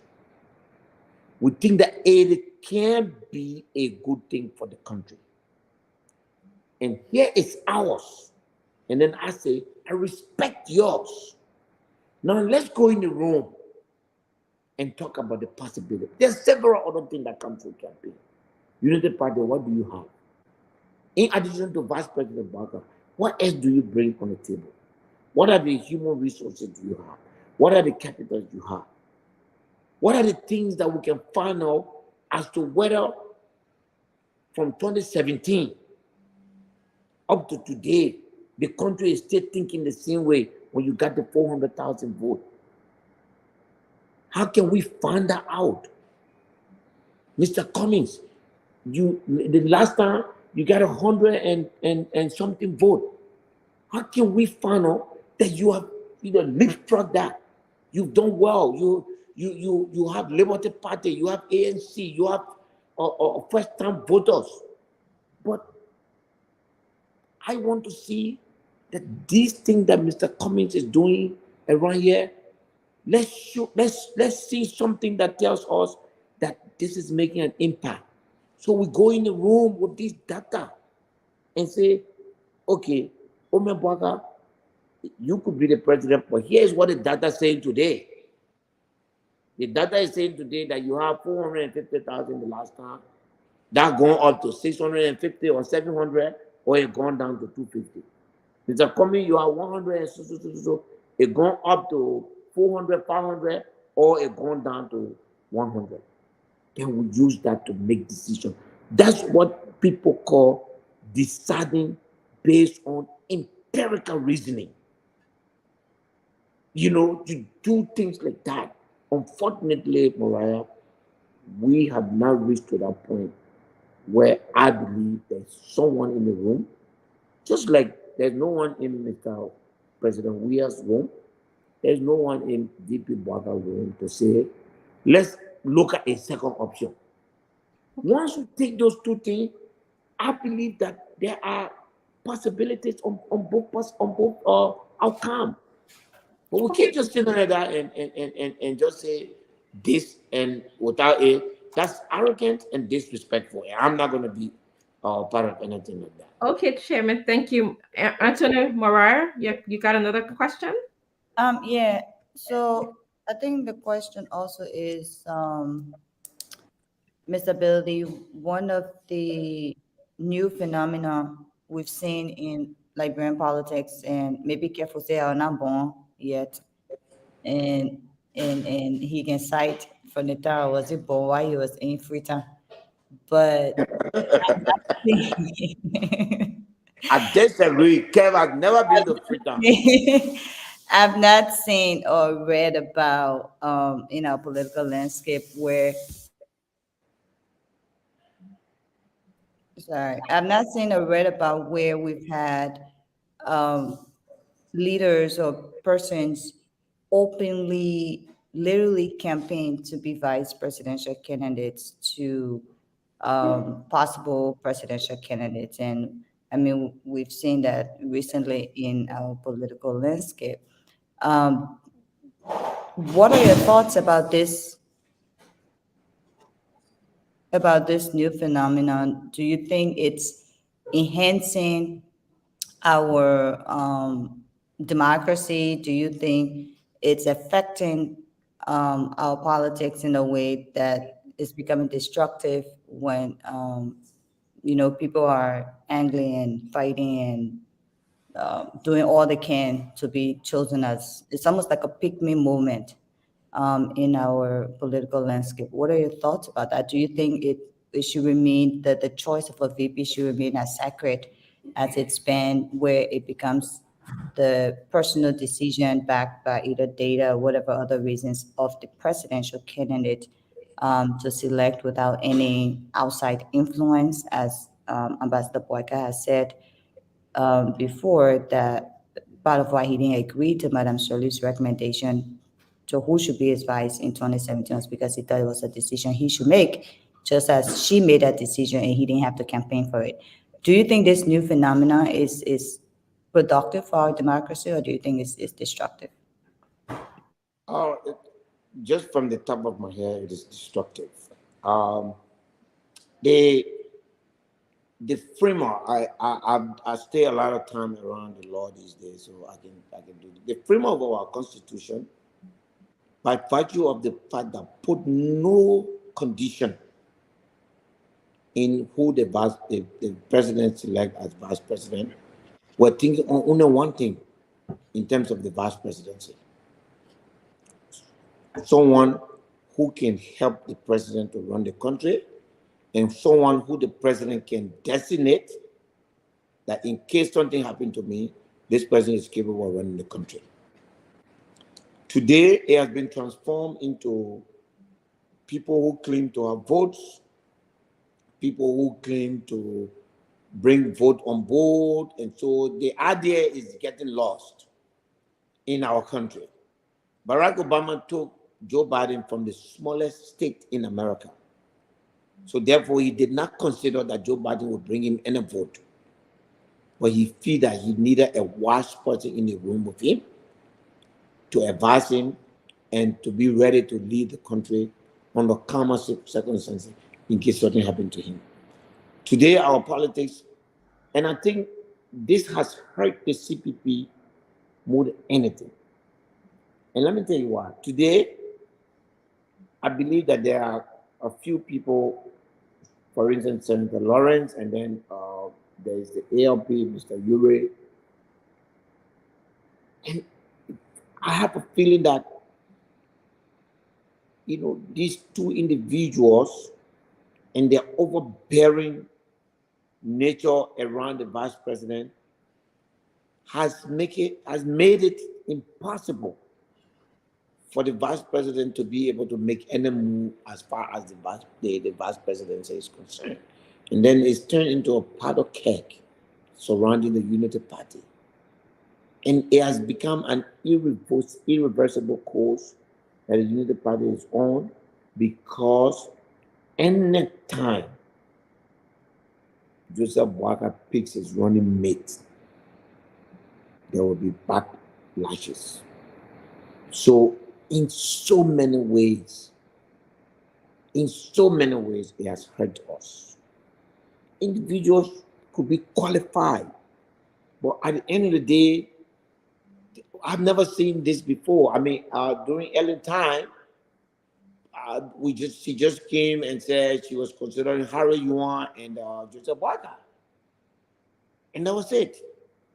And then last minute of time, she said, I made a decision to go with Joseph Boakai. That was it. Everybody was looking at Mr. Salif as the president, as someone they want to elect, and the vice presidency didn't matter. Today now, it has gone into our voters' head that everything has changed. So it has not helped for individuals to canvass for the vice presidency. It has not helped. Okay, thank you. Let's go on to Chairman Ben. Well, thank you, Mr. Chairman. It's good to see you. Interesting conversation. I want to pick up from from something you said, but I also want to flip it to you in as much as you outline some of the things. And let me also state before I ask my question that I understand, and I've been one of the persons who have been very strong on saying that people don't campaign to be vice president. I think that right should be given to the presidential candidate because the person has to be comfortable with whoever they pick.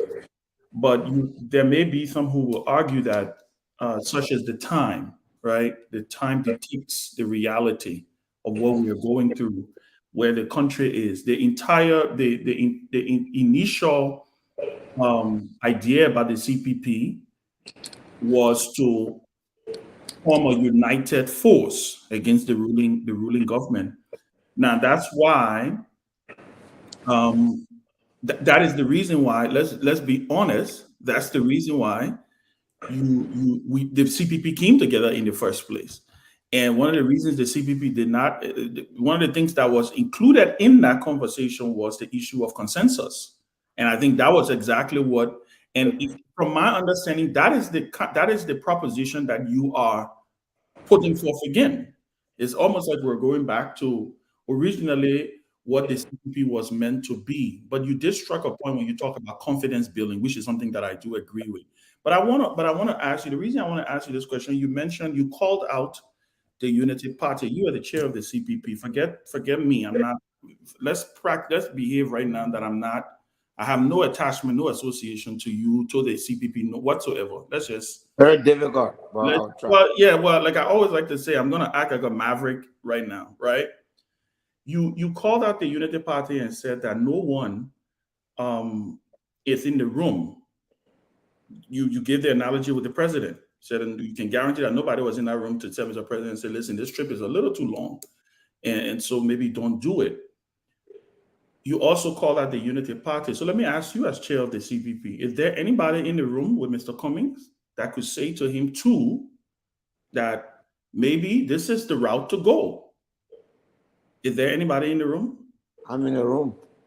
I can say anything to Mr. Cummings. I'm in the room. I can say anything to him. And Mr. Cummings? Well, no. So maybe let me rephrase the question. Let me rephrase it. You probably have just answered easily.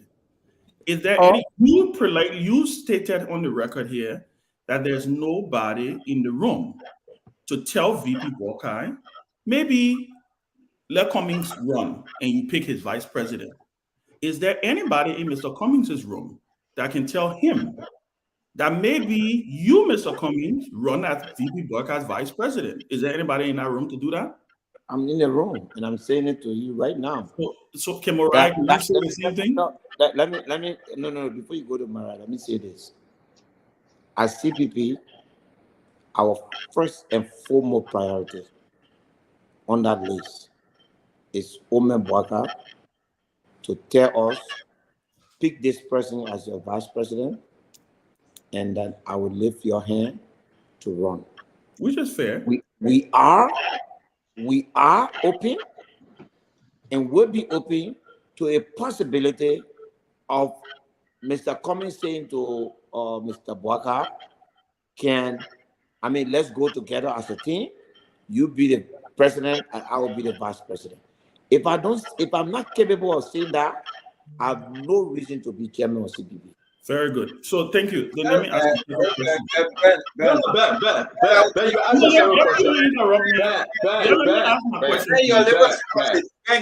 Ben, I know. Wait, Kev Hassan. Ben, I beg you, Ben, Chairman, I beg you. You will ask a question. That's a damn good question, by the way. But let's just push it a little bit. When you ask the question, I was just coming on. I will also. How you want to push it? I've answered it. How you want to push it? No. But the question is not for you. Why you want to piggyback on the question? No, I beg you, Chairman. This is interesting. When Ben said who in the room, you said I'm in the room. Mariah rolled her eyes and said I'm in the room too. It's that we are coming from an opposite place with the answer given to Ben, and everyone caught it. Everyone caught it. So where you coming from to say I'm in the room from a CPP angle, where Mariah coming from to say I'm in the room for the ANC angle, we are now understanding there's a divide. Our Just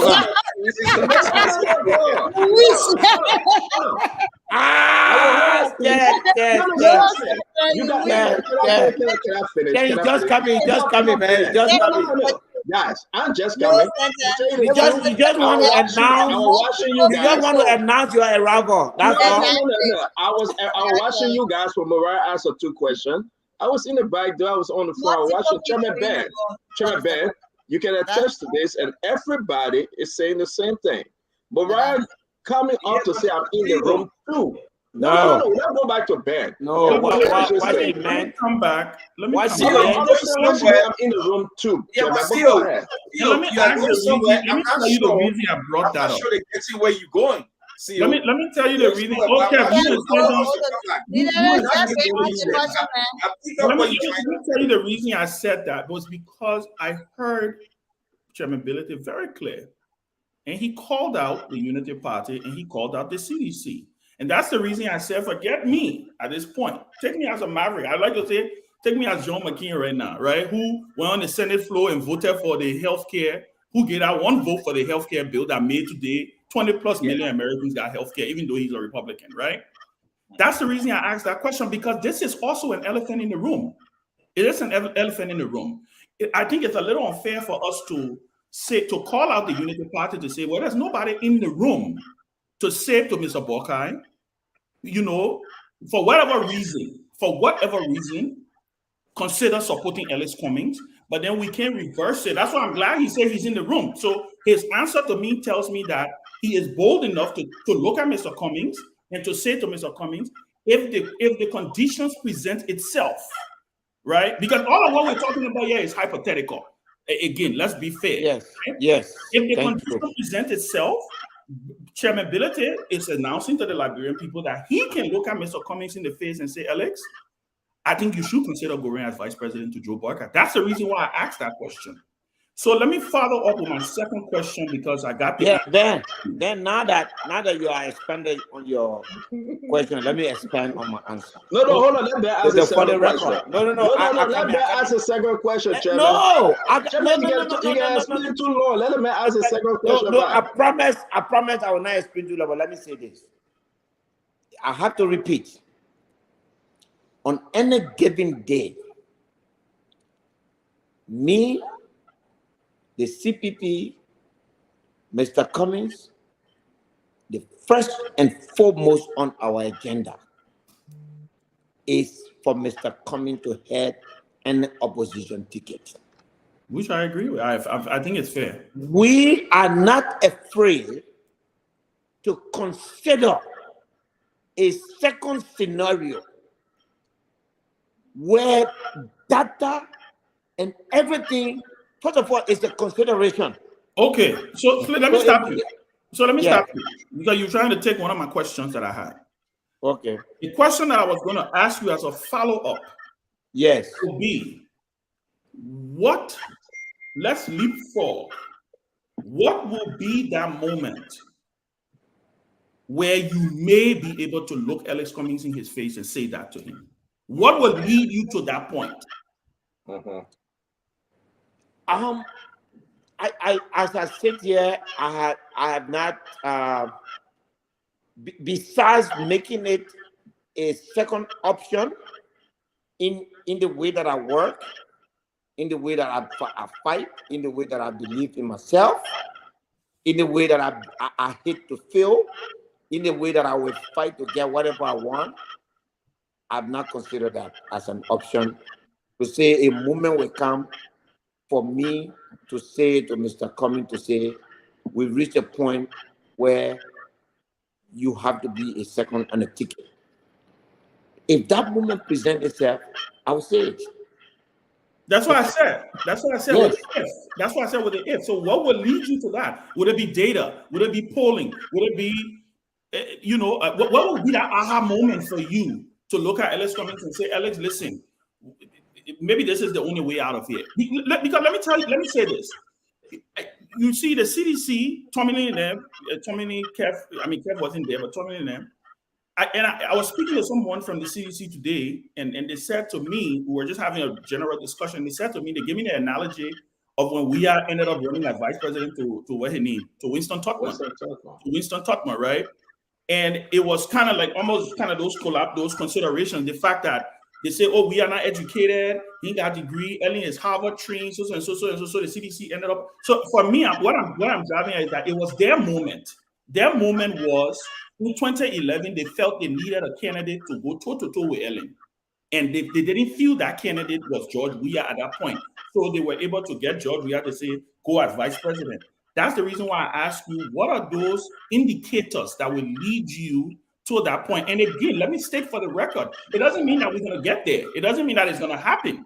But since we're having this conversation and you call our Unity Party and you call our CDC, so I'm putting you, Mr. Chairman, in the hot seat to say, what Man, will first of all, you are out there 3,000 miles away from this country, and I'm right here in Liberia. Okay. We're in two different situations. Sure. I know how the people feel here. I know how the people think here. And therefore, sitting down on this platform, I'm not going to delve into suppositions. Okay. What I can tell you is that I am prepared to tell Mr. Cummings, go into negotiation, sit down with Vice President Barker, and you and him look at two possibilities. To say, possibility one, Vice President Barker, give it to me.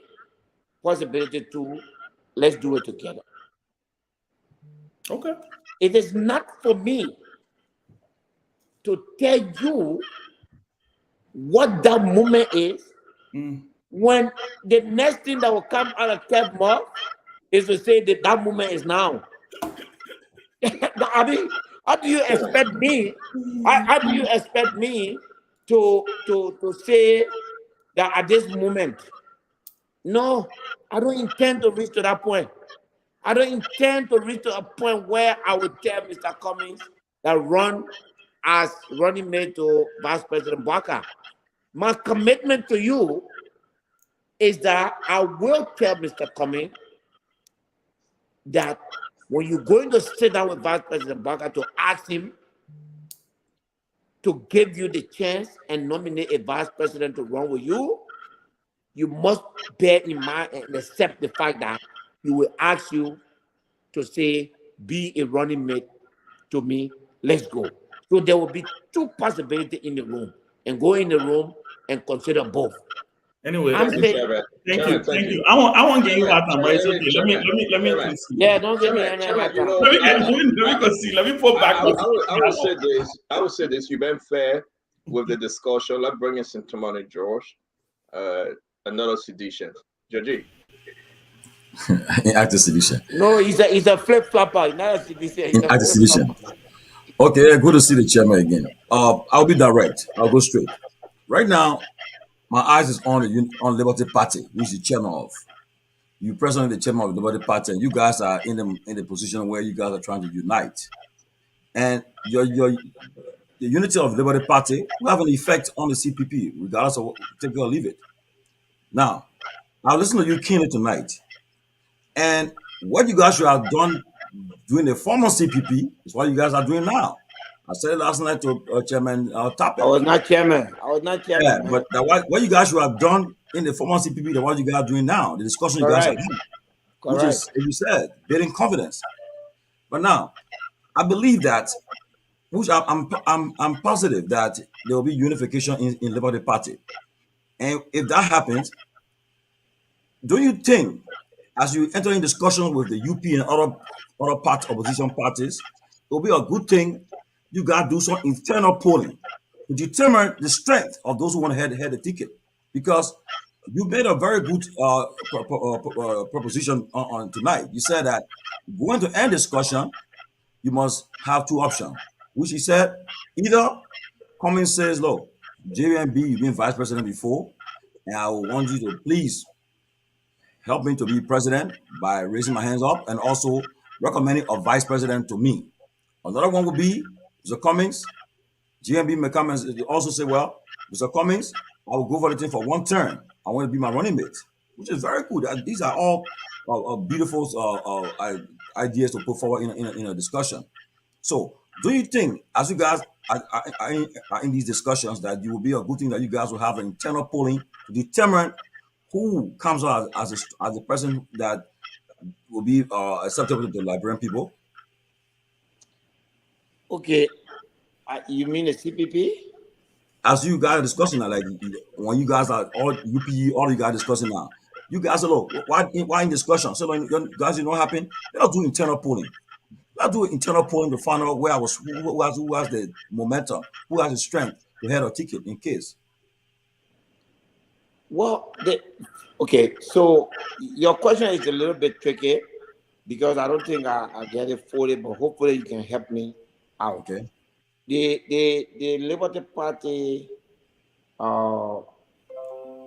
resolution or reconciliation process has no bearing on who is the standard bearer of the CPP. That decision has been made and it's not going to change. I just wanted for us to be very clear on that.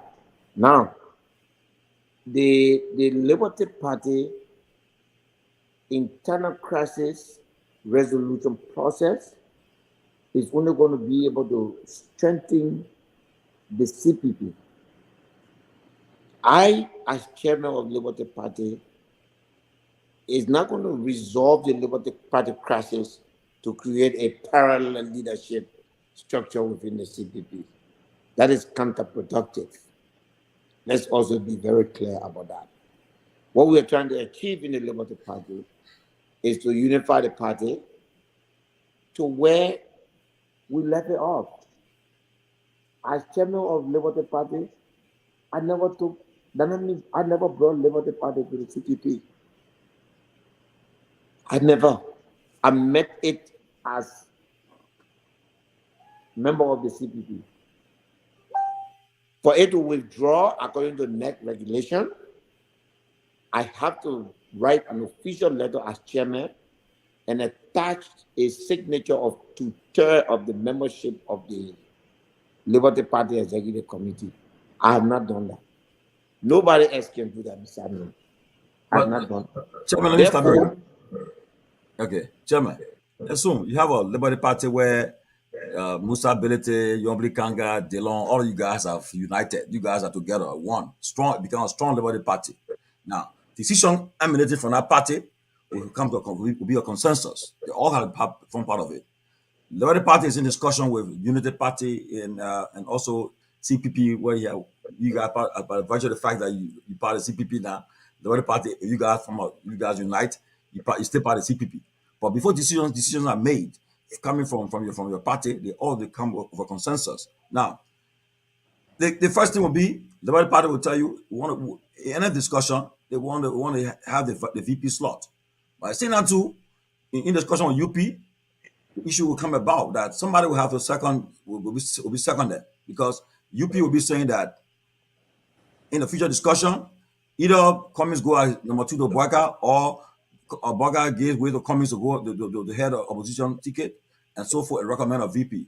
So my question is, with that in mind, I mean, what would be the scenario from your camp coming to what I'm saying about your party Look, being we united? have a lot of possibilities in the CPP as it stands. Liberty Party is entitled to positions within the CPP that is acceptable to it, and they can exercise the right for that. That includes, for instance, speakership, protestship, and also Liberty Party can be the vice president of Mr. Cummings. If Mr. Cummings, sees it fitting. And I don't even see it as an unreasonable position for Liberty Party to say to ANC to say, you know what, let's look at the agreement so that the part that says that you give us the part that says that we give you the vice president position, you give it back to us. I think that these are all possibilities in terms of how we discuss and go forward. So we're open to that. But one thing I want to make clear, in terms of discussion with the Unity Party, there will not be two doors leading to the Unity Party. From the CPP point of view, we have a standard bearer, and the standard bearer will continue to engage the standard bearer of the Unity Party, and the other members of the Liberty Party can obviously engage other parties in trying to bring opposition unity. And one thing that you said that I agree with fully is that a unified Liberty Party bring vibrancy to the opposition, and I agree with that. And we hope to get that. It is not going to be, it is a tall order, but when you are determined to get something, you can get it. And I believe that, there are indications that there's a degree of determination to achieve that. Are you happy with ANC? Since you guys have been collaborating, are you happy at this moment, at this point, with the level of cooperation with ANC and so forth? Are you happy with it? Be honest with Liberian people. Are you really happy that things are moving fine with you and the ANC? Are you happy with that, Mr. Chairman? Be honest with us. You know something. Keep saying be Are you honest. happy? Man. And before I left, maybe the reason why you guys have put that. Hold on 1 minute. Musa, he said asking question. Hold on. Yeah, and also maybe the reason why maybe you guys are pushing the fund the one party unity to pressure the ANC. I have not seen the name ANC in the picture. What I see is Liberia. What I see is that we have a common goal. ANC is a very it's a unique political party with a lot of character. Now I ask you, because a unified and a stronger Liberty Party gives you guys a position of strength in negotiating with ANC. If your party is negotiation, there's no negotiation. Ask a question. But Tomani, there is no negotiation. What negotiation for what? Oh, for instance, right? There are discussions you and ANC, you guys in collaboration that everything must be done, must be as a collaboration, and perhaps the person that gave you that information. More information is my own observation. Because a strong Liberty Party with Dillon, Yombly, Musa, you guys you'll be more stronger from a position of strength. So in collaborating with ANC. Read properly. If you can read comprehensively, as chairman of the Liberty Party, I have negotiated for my party the best agreement anybody can negotiate for that party. Are you happy right now? With that agreement? That agreement is very good. Look at it. Okay, but let me ask you a question. So like come around. We got front page reporting issue in UP and CDC and MDR. Yeah, Tomani. You don't take time to be talking about. Let me say this to you. Let me make this point before I make this point. Let me make this point, Tomani. You ask a question, instead of me answering, you jump to other, are you happy or other things. You ask me about ANC. ANC is a child. If you mind a baby, it's like a bamboo. If you mind the ugliness of that bamboo, you will beat it to death. So there are people in the ANC that I can't stand, and there are people in the ANC that can't stand me. Exactly. But like any other political party, that life, ANC, there's nobody in the ANC that has the capacity to make me to walk away from the CPP. No way. The CPP is my blood, is my character. CPP was born on my character, on my name. There's nobody that can make me to walk away from it. I can actually push anybody away besides Mr. Coming. So at the end of the day, I understand there are people in the ANC that got problem with me. But I understand that. Thank you, And there are Chairman. people in the ANC that I got problem with. There are people in the Liberty Party that got problem with me. Chairman. And there are people Thank in you. the Liberty Party that got problem with me. You see, Chairman. there is every organization, even in the family, there's always rancor. Chairman. Yes. Thank you. Let's just Thank you. let's just move on. Let's move on, Chairman. Yes, sir. Somebody asked you to speak truth for Liberians to hear you today. Yes. Truth. Yes. You said folks in ANC you got problem with. Folks from ANC, some of them have problem with you. I will ask you, and I expect an answer which will be honest. As always. Thank you. You're asking for unity in CPP. You're asking for unity in opposition on a bigger level. You want that opposition unity. Are you concerned that Mr. Cummings cannot win this election by himself?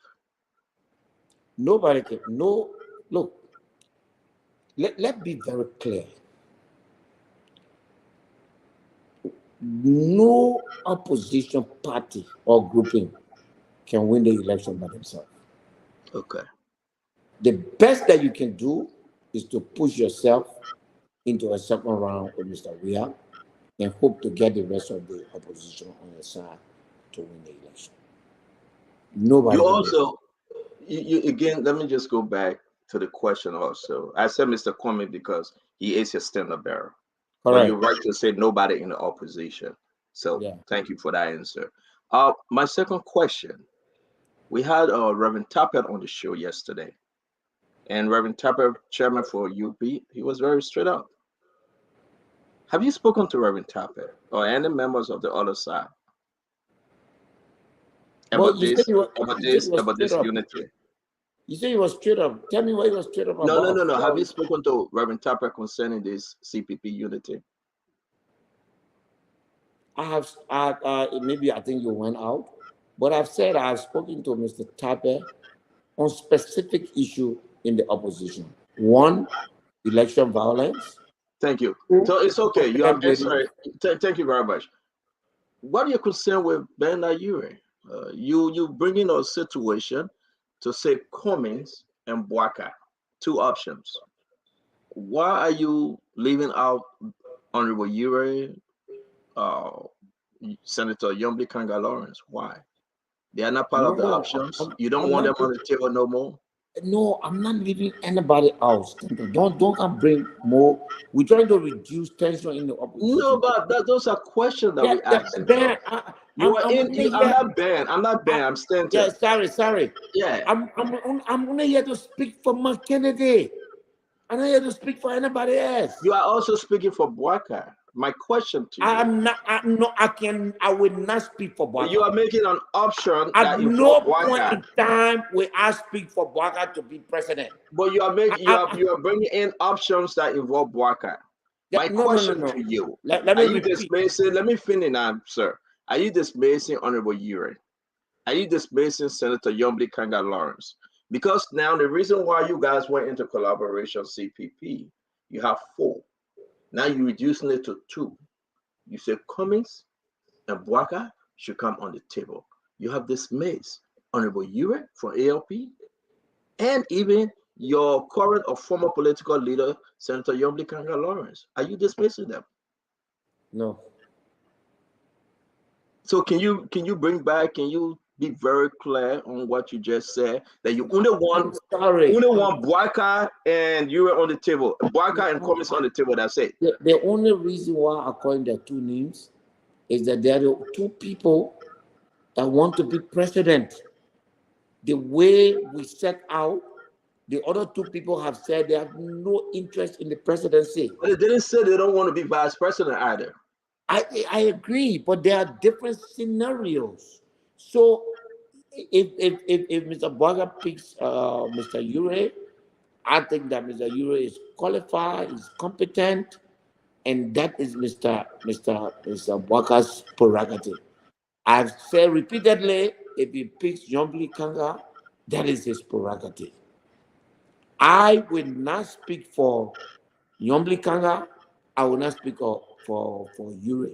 I speak for my candidate to head the opposition ticket. And I inform my candidate that while I speak for you, you must consider that other people will make a counter proposal. Don't tell them say they have no right to make such counter proposals. Let me ask you my last question. Let me ask you my last question. You won the Liberty Party unity, like Sintomani, you were speaking. You're calling for that unity. Why now? Why so? Are you afraid something happening? You want to tell Liberian why you think the Liberty Party unity is important now? After you spoke on this network, you say you were expelled DeLon, you suspended DeLon, you suspended Yombly, you suspended Kape, you suspended Steve Zago. Those are all non-due payments of members. And now we are speaking about the unity. Let us get to this because we're running out of time. How do you envision this new unity within Liberty Party? You guys get it for a meeting. You guys went to NEC. NEC calling for a hearing on the 9th, which is on Wednesday. You got back and forth for everything. Then now in the midst of it all, you say she's not a political leader. Her term expired since the 10th of October. You would never talk to DeLon. Have you spoken to him? Give us everything we need to know today about the new unity that you're calling for in Liberty Party. People, the reason why you stand on left Liberia the way America was because people were here shooting one another. After they shot each other, good, they went and sat down and made peace. So just because we said things to each other, we disagree, doesn't mean that we cannot sit down and make peace. As chairman of the Liberty Party, I always want peace. I said I was not, going to speak to DeLon. I've spoken to him in the last few days, in the search to bring peace in the party. I will continue to do that. As chairman of the party, I believe that the unification of the partisan is a good thing for the opposition. It's a good thing for the CPP, and I'm for it. So you have, I don't know who's speaking to you, but I hope that your information is not conflicting with mine. No, not at all. It's not about somebody speaking. It's what we read. You guys should be in court, NEC hearing on the 9th, Wednesday. All right. Are you asking them to withdraw their complaint? Are you now considering Senator Yombly Kanga Lawrence? Is she still the political leader of Liberty Party? Will you still argue the fact with your guys like Benjamin Senvi, Wade Powell, that you need to expel them because of non-due payment? I want you to answer this question seriously tonight. Is she still your political leader now?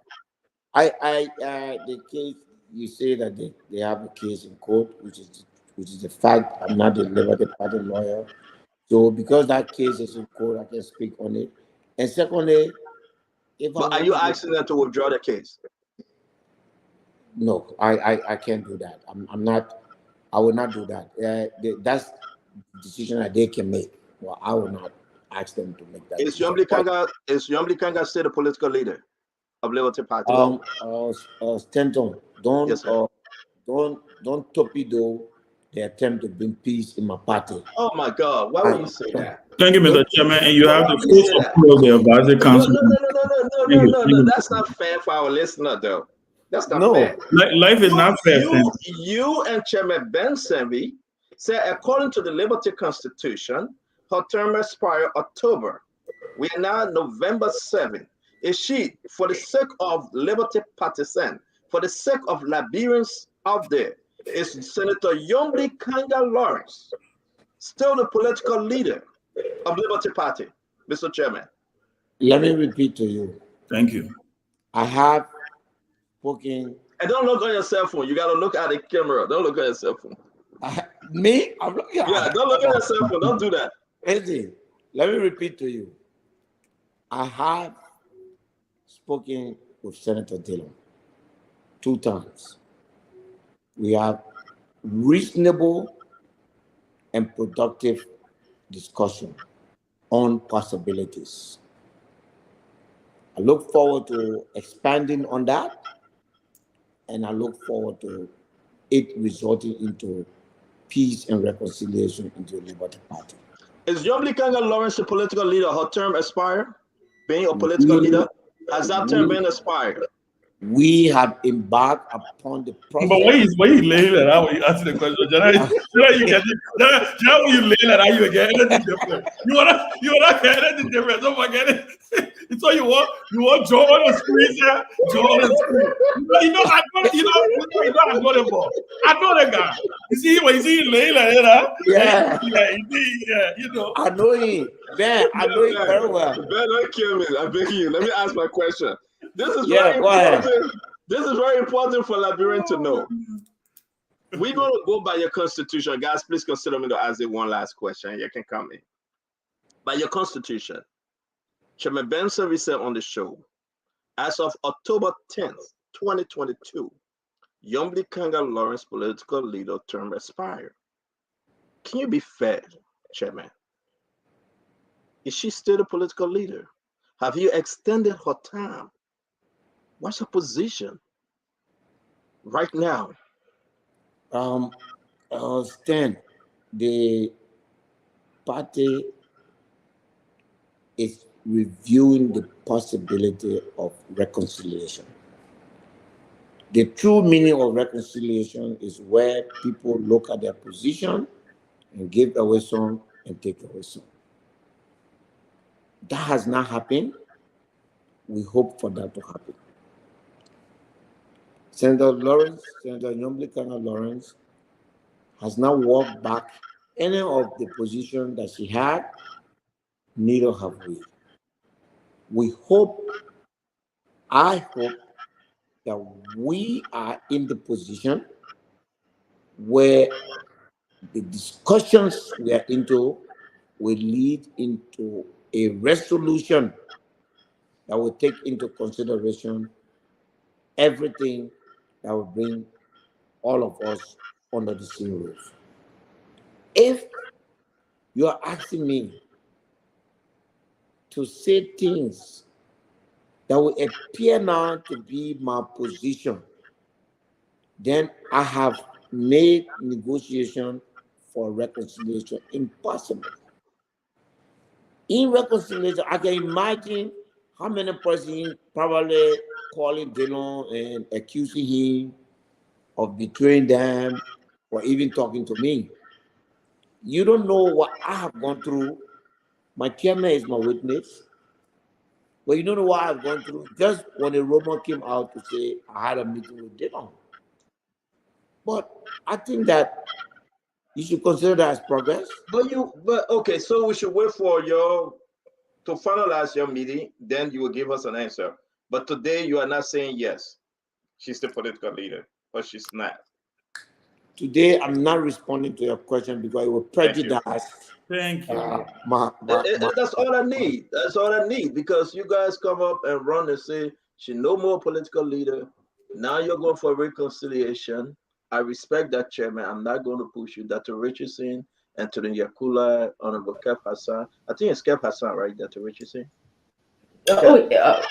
that Kev ask questions so he can Yeah, move on. Kev can bring a lot of technical questions, man. You're distracting small, so you can move from my inbox today. Let me Ask say, a let question. me ask you. Let me ask you. And let me ask you, Musa. Young Kanga still suspended?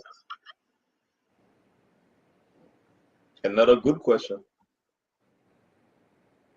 I'm See not that? sharing question with Kev though. See Maybe one that? question.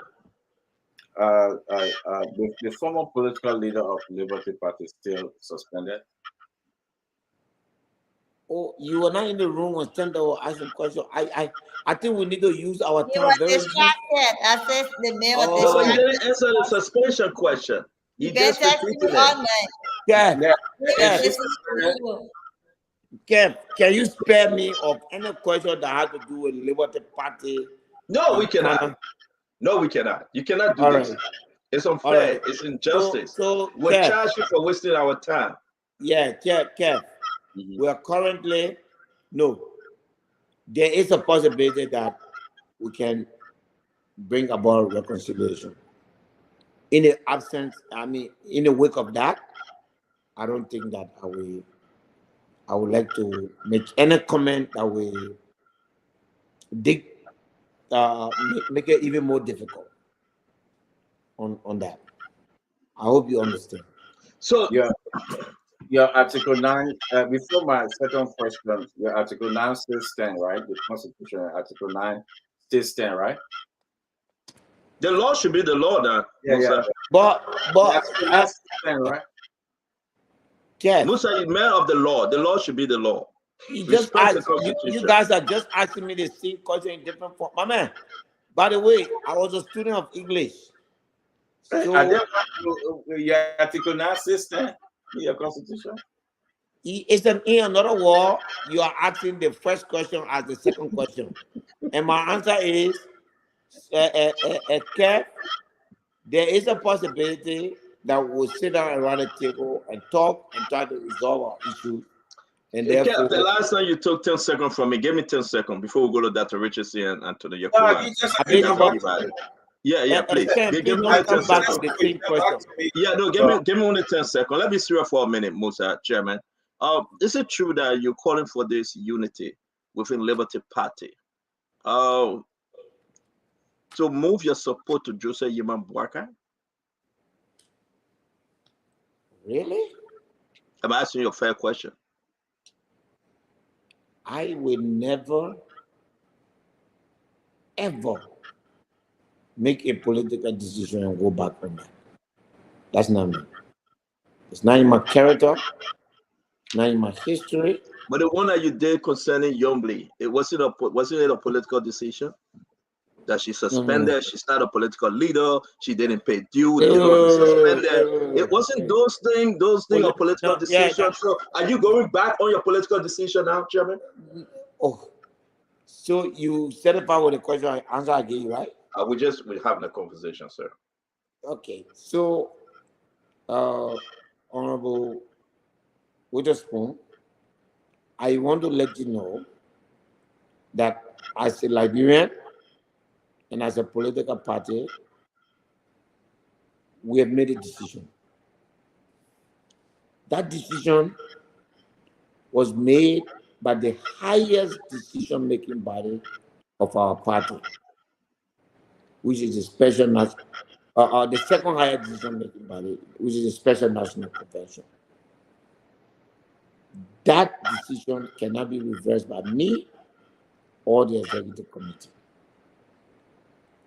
We did not endorse Mr. Cummings so that we can later on take away our endorsement from him.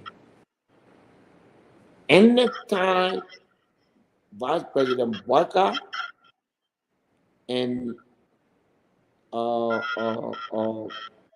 my standard bearers sit and discuss my position, I will go for two positions.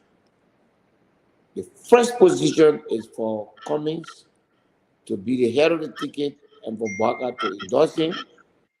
And my second position will be the third position, which is The two of them can run, and whoever reaches the second round, the other person must commit to support that person. But to say that we are bringing peace in the party so that we can move the Liberty Party from the CPP and carry to any other party, it is simply not to be considered. I'm not a sycophant. I'm not a traitor. Anything happen to me that I don't like in the CPP, I will fight it in the CPP. There's nobody in the country, the whole country, there's nobody that able to run me away from anything I believe in. I believe in the principle of the CPP, and I ain't going nowhere. So if you come, you do things that I don't like, I will push you away, no matter who are you. But to say that I will move from the CPP, Thank you, to Chairman. say that I will say, Mr. Cummings, we supported you yesterday and we not support you today. Every decision that I make will be a CPP decision. Yeah, but me, I'm Guys, let me say something real quick. I beg you guys, just real quick. I know the chairman with us. I beg you. Hold on 1 minute, Cap. So tomorrow is election, right?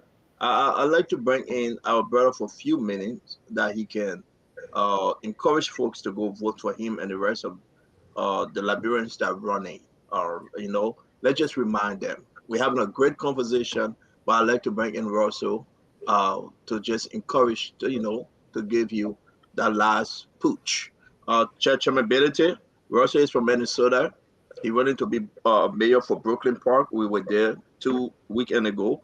And I want to bring him, let you just give one or two, say something quick, or speak to his folks that they can get themselves ready to go vote. All right. So please consider us. I know this is your time, Chairman Ability. Musa, are you with me? Yeah. Yeah. So please consider all while we bring him in real quick. I know this is Absolutely. I'm at home, man. I think to worry about. Thank you. Thank you. Russell, how you doing, sir? I'm doing good. I'm doing good, and it's always wonderful to see you all and be on one of the greatest platforms we have. And so, thanks for your understanding. Sorry to have disrupted your flow there. Folks are flowing there.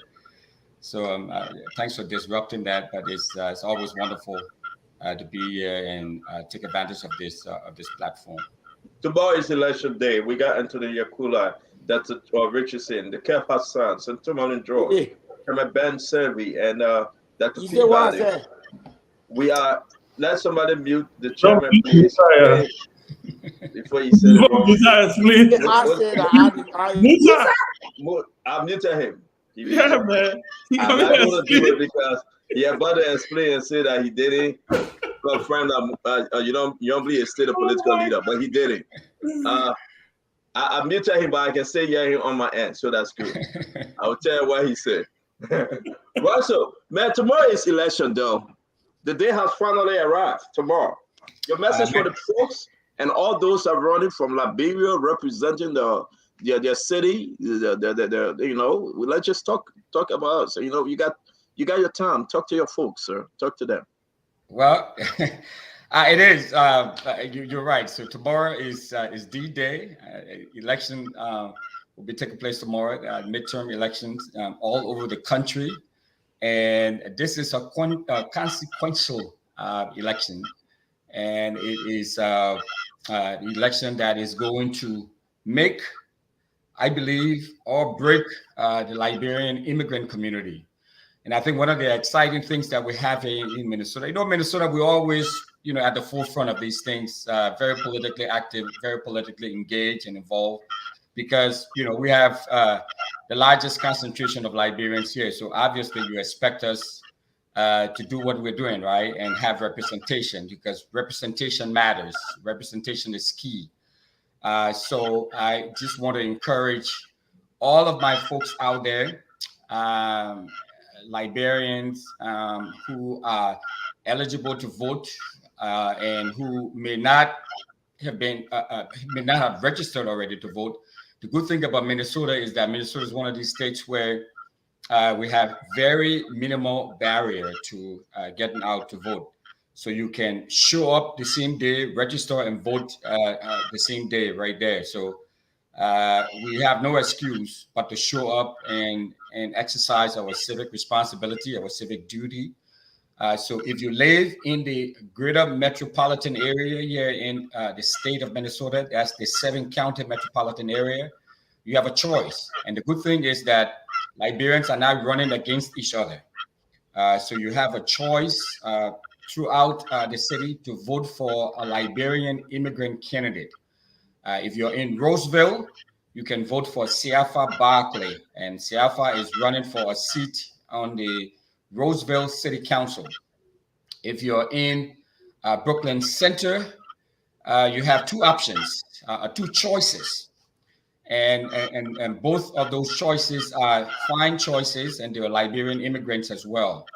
You have attorney Kou Guano, and she's running for a seat on the Brooklyn Center City Council for the very first time.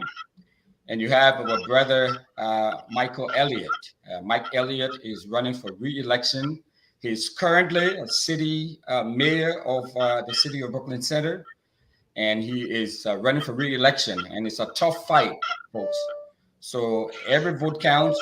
You all, if you live in Brooklyn Center, please show up tomorrow and vote for Kou Guano or Michael Elliott. So Mike Elliott is running for mayor, and Kou is running for a seat on the city council.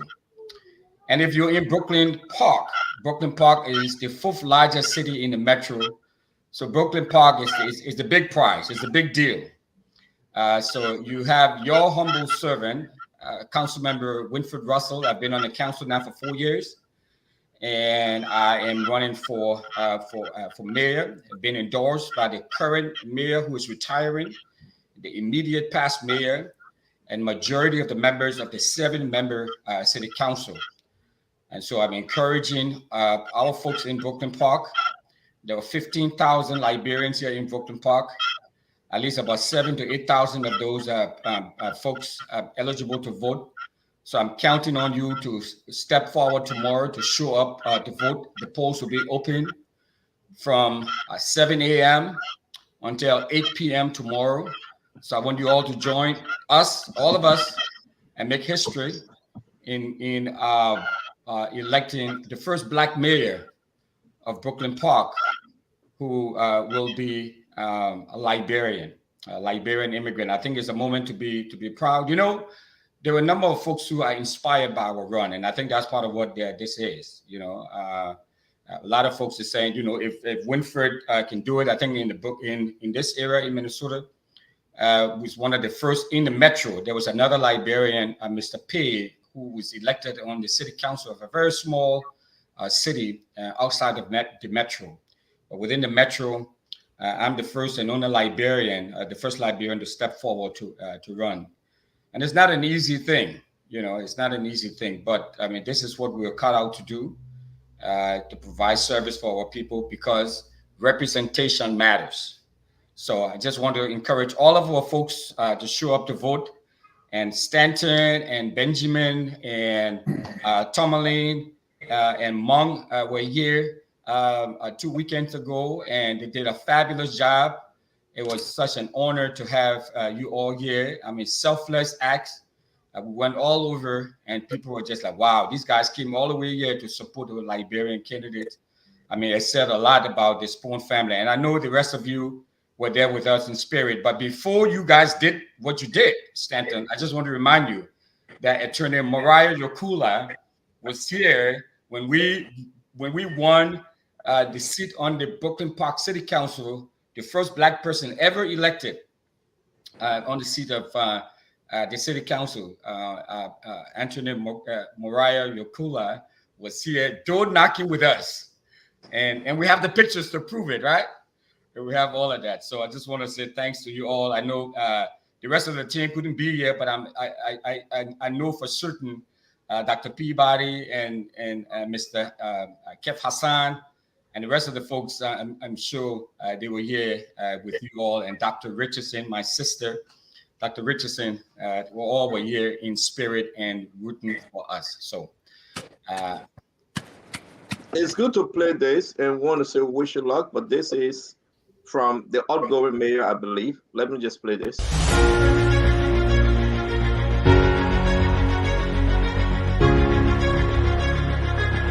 Hi, I'm Mayor Lisa Jacobson, and I'm proudly endorsing my council colleague, Winfred Russell, to be the next mayor of Brooklyn Park. While yes, I am retiring from being the mayor, I believe that it's going to take someone with experience. You can't go from being on a commission to being the mayor of the 6th largest city in the state of Minnesota. You need to be a council member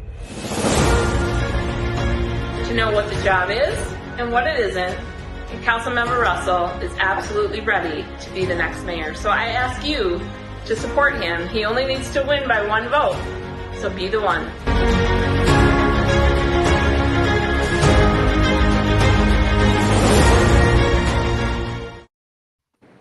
Wow. Wow. Congratulations, by the way. I'm telling you, man. Let's just give it for you, brother. Let's give it for you. And let me say this to you, though. Only by 1 vote. Only by 1. Just 1. And you can be that 1 vote. So all of our folks that welcome us in Aura Lounge, it was the spot, right? Aura Lounge. You know, 100 of folks were there. We ate, all of us drank. All those of you, when we knock on your door, you say, Spoon. Yeah, that's the CEO. Oh, that's in Timothy George. You came out of your apartment and you celebrated with us.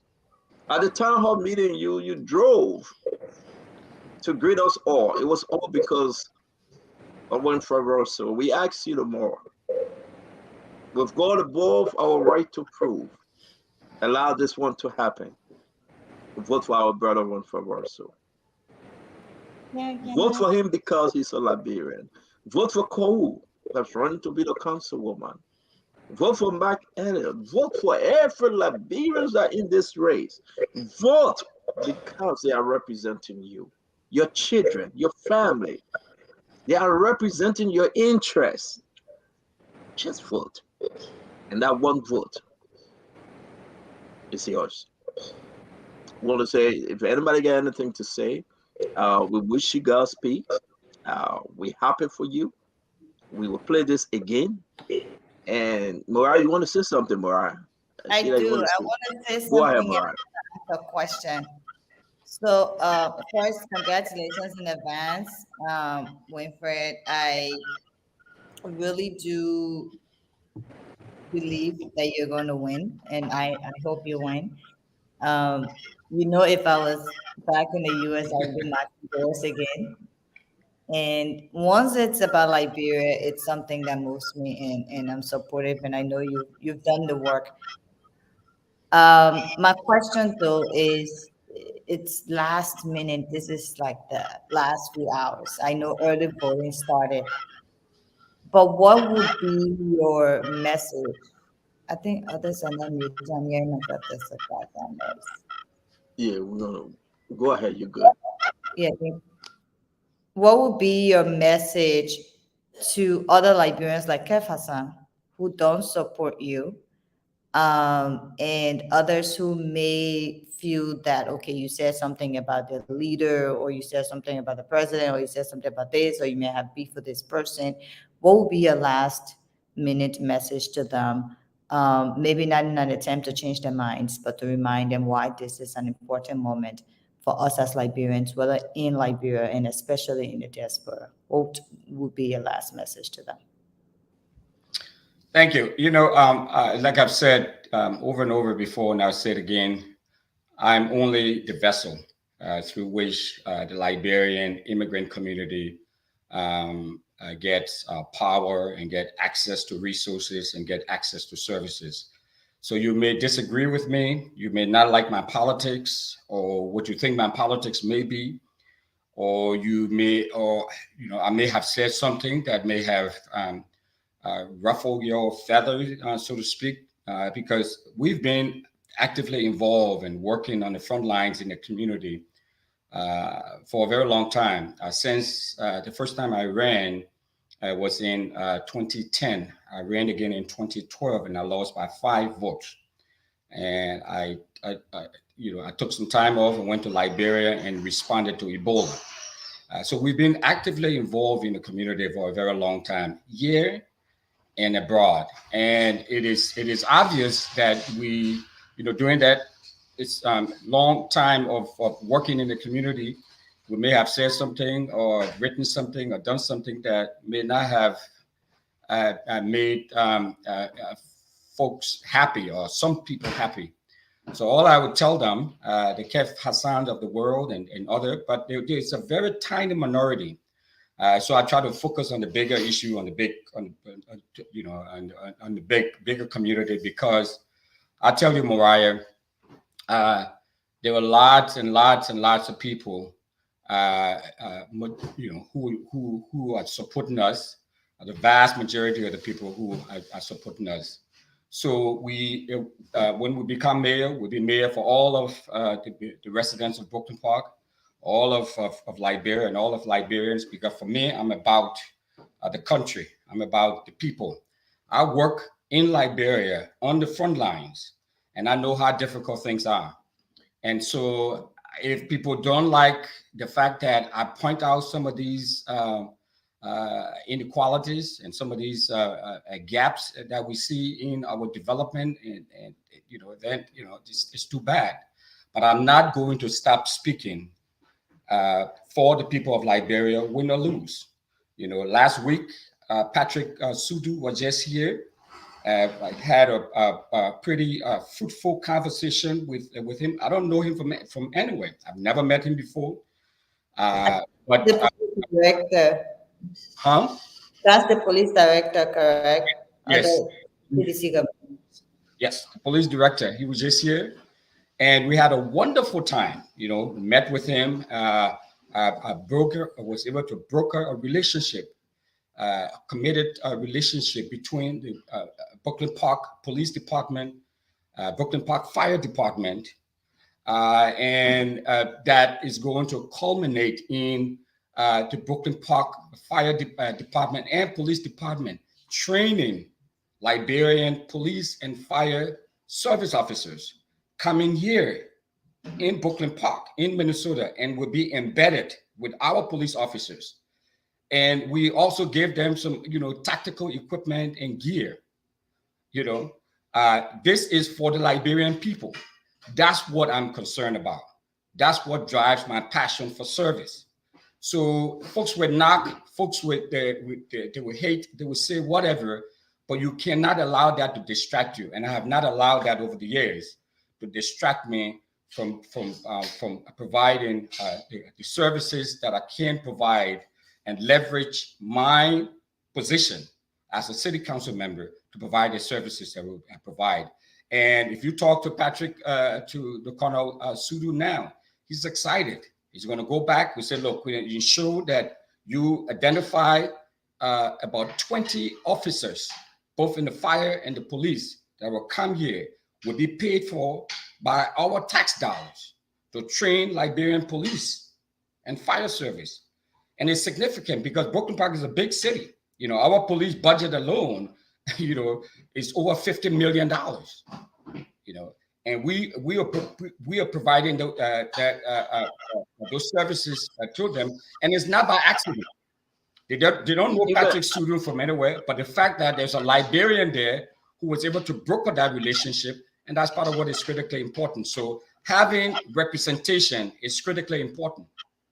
Thank you very, very much. We don't want to hold you too long because we know you basic real quick. It is the picture of you and Patrick Sudu and those folks. We want to say thank you for all you continue to do. Help folks understand, those that need transportation, those that need to get to the polling station, how you guys are willing to help. Can you speak to your folks tonight? Somebody said, listen, I want to get there. I don't have Uber. Yes, I could, I would give my number, publicly. I'm a public servant. I'm a servant leader, so you can call us, directly, and we will provide the transportation for folks. We'll be taking folks to the polls, to vote. they're called the Organization of Liberians in Minnesota. They will also be helping to get people dropped off at the polls. But people can reach me at 612-283-1859. If you call that number, it's not going to be an answering machine. It's not going to be my secretary. It's going to be, Council Member Russell you are talking to, and we'll provide, transportation for you and all of those who need to get out to vote, because it's critically important. This election is important because as the largest immigrant group in Brooklyn Park that spends $500 million into the local economy with businesses. You saw some of those businesses when you're here at Stanton. It's important that we are at the table. We're at the table where decisions are being made. And I'm afraid that if we don't step forward to vote tomorrow en masse and ensure that we have a Liberian representation, we will have nobody at the table pushing for us, advancing our issues in the only city in the United States where you have the largest concentration of Liberian immigrants. It's going to be a shame. And we wish you luck. Let's play this. We know you're basic. I want to play this.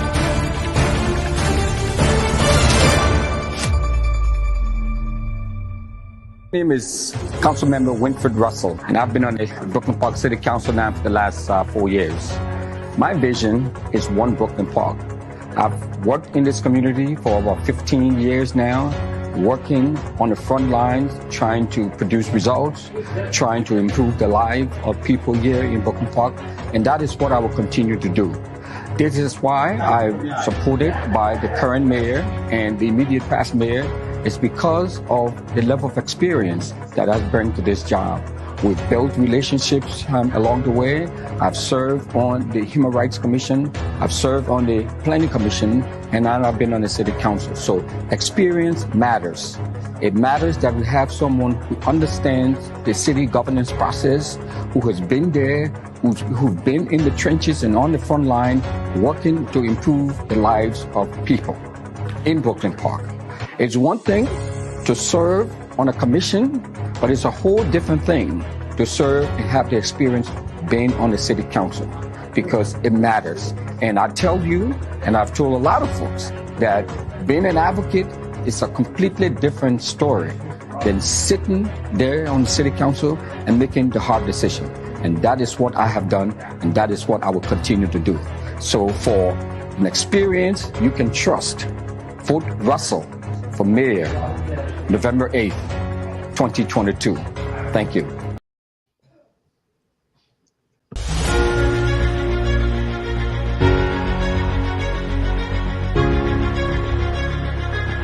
Hi, I'm Mayor Lisa Jacobson, and I'm proudly endorsing my council colleague, Winfred Russell, to be the next mayor of Brooklyn Park.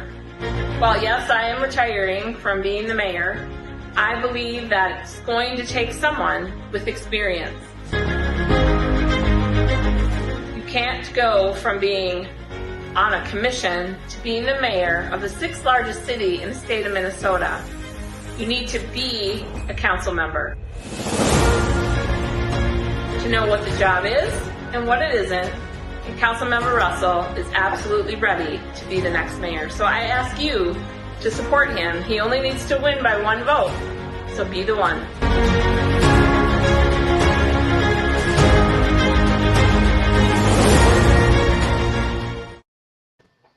I just wanted to.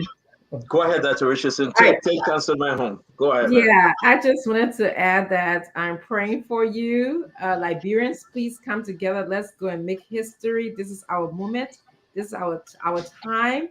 And God will be with you guys tomorrow. Thank you so much, Russell, for all that you do, and to the rest of the other Liberians. We are with you in spirit.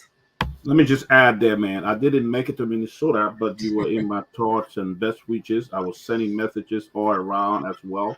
And I just thank you for all you do. Tomorrow we'll be here celebrating. I wish you all the best, man. All the best. So to Councilman Russell, to the entire team, my Panelist, Kwawu, everyone that's just running, trying to represent Liberia, you got our blessing. We pray that you will overcome and you will represent Liberia after tomorrow. We wish you God's speed. We wish you God's blessing. And we pray that God can touch the minds of each and every Liberian, that they go out tomorrow to vote. I will be going out to vote in Burlington, but want to wish you guys nothing but leadership, and God will give you that wisdom to lead. Winfred, thank you very much, my brother. Yeah, thank you, Stanton, and yeah, and thanks to you all, Mariah, Dr. Richardson, Dr. Peabody, Mr. Ability, Mr. Hassan, and my brother Tomali, and George and Benjamin Sanvi. Like I said, thanks to you all. But one of the things I'd like to encourage you to do, all of us have networks. We all have, Liberia is a small place, and we have a lot of connections and a lot of networks. So one of the things I would encourage you to do is that you get on your phone, and because this is about the community, right? It's about Liberia. This is not about Winfred Russell. So leave Winfred Russell out of it for the most part, and let's focus on the community, on Liberia, and then we can go out there, call our folks, text our folks, and encourage them to please get out to vote. If they live in Minnesota, there were 4 of us running here in Minnesota. There was one running in Colorado. If you're in Colorado too, you have connections in Colorado, please call your folks in Colorado. Naquita Ricks is also running. We have a brother who is running in Rhode Island, Brother Beer, Nathan Beer, but he's running on a poll, so he's fine. And I heard that we have someone too, another Liberian running in Connecticut for governor of Connecticut. So please call all of your folks in Minnesota. Mr. Ability, you have a massive network.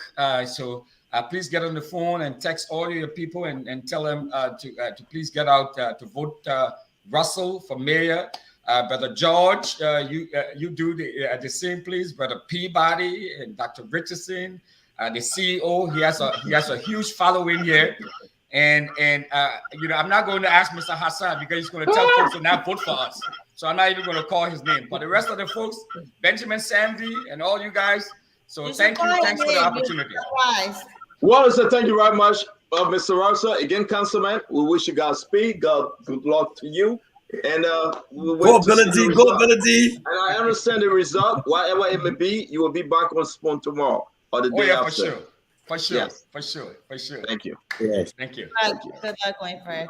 Thank you. Make history, Liberians. Make history. Wow. You see what very good. This is really warm. When we see Somalian Americans voted, in Congress, we see Hispanics, we see Kenya, we see like all these different people who are born in the countries and immigrated to America and become congressmen. Not just at the state level, but at the national level. This is how it starts. And how much pride will it bring our country in the future to even a Liberian, American who becomes a congressman of his state. I mean, imagine, look at all the other Liberians that are contesting in the different states now for local elections, mayorship. We have a mayor in Montana.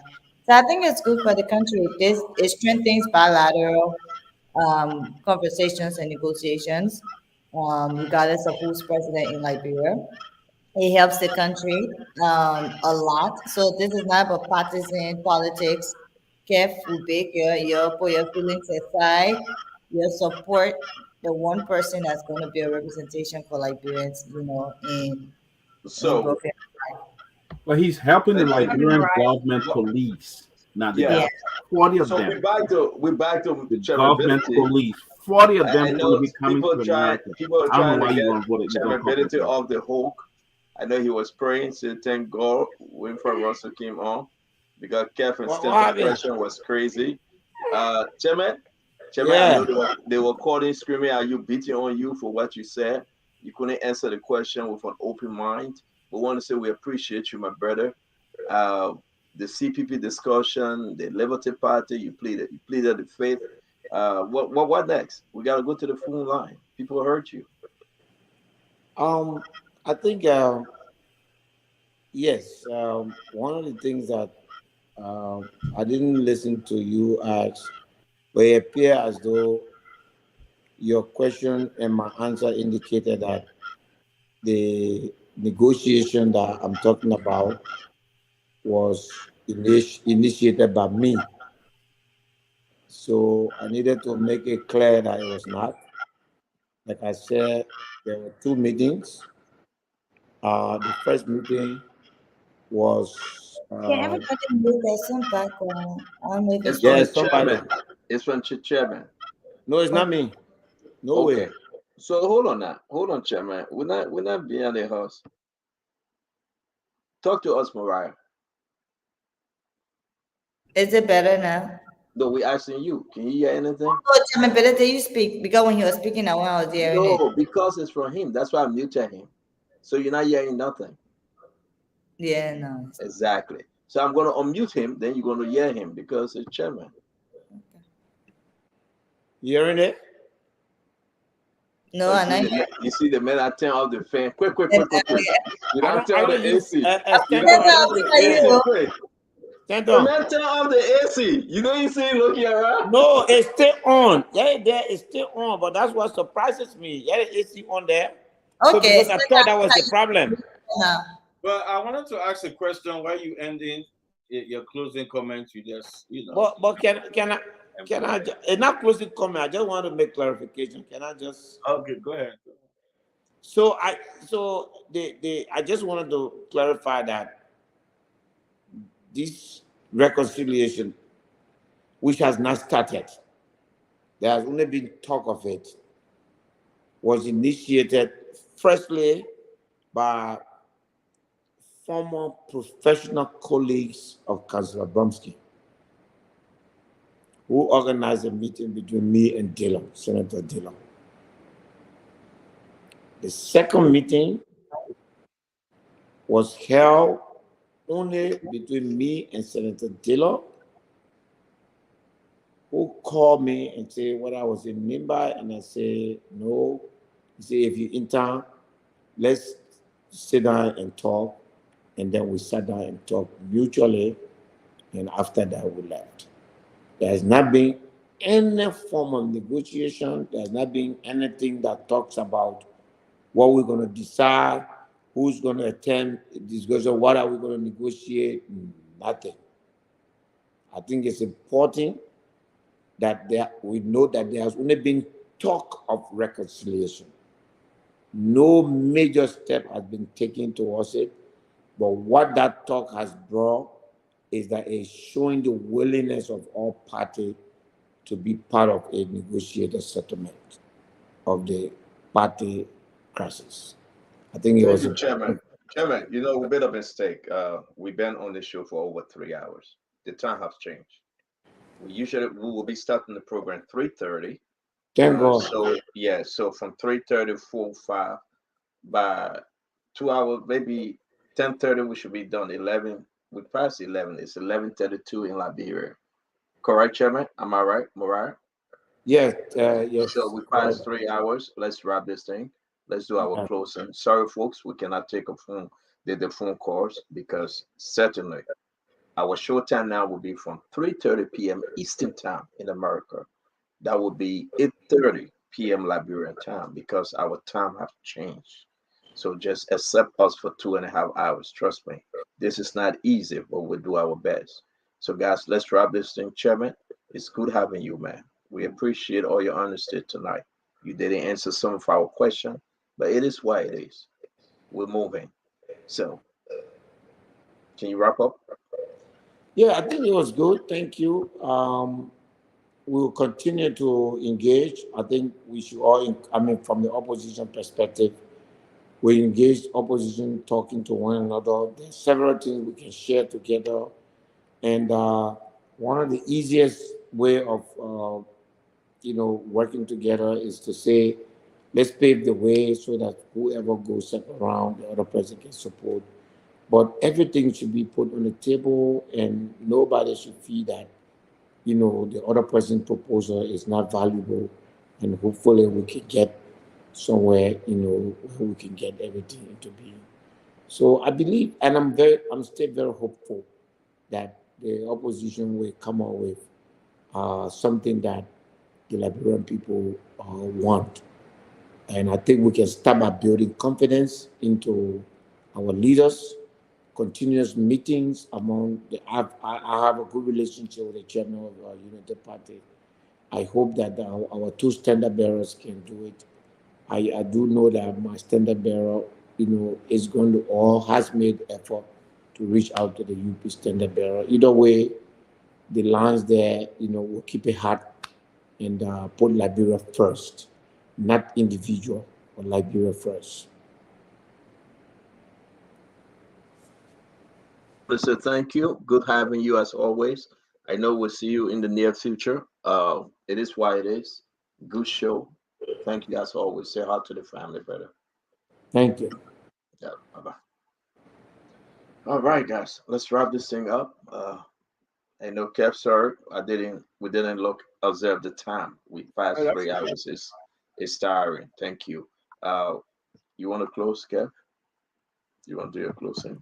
Oh well, what I'm sensing between the opposition black. I listened to the chairman yesterday, what he said and what Mariah is saying today. They seems to be on the same path.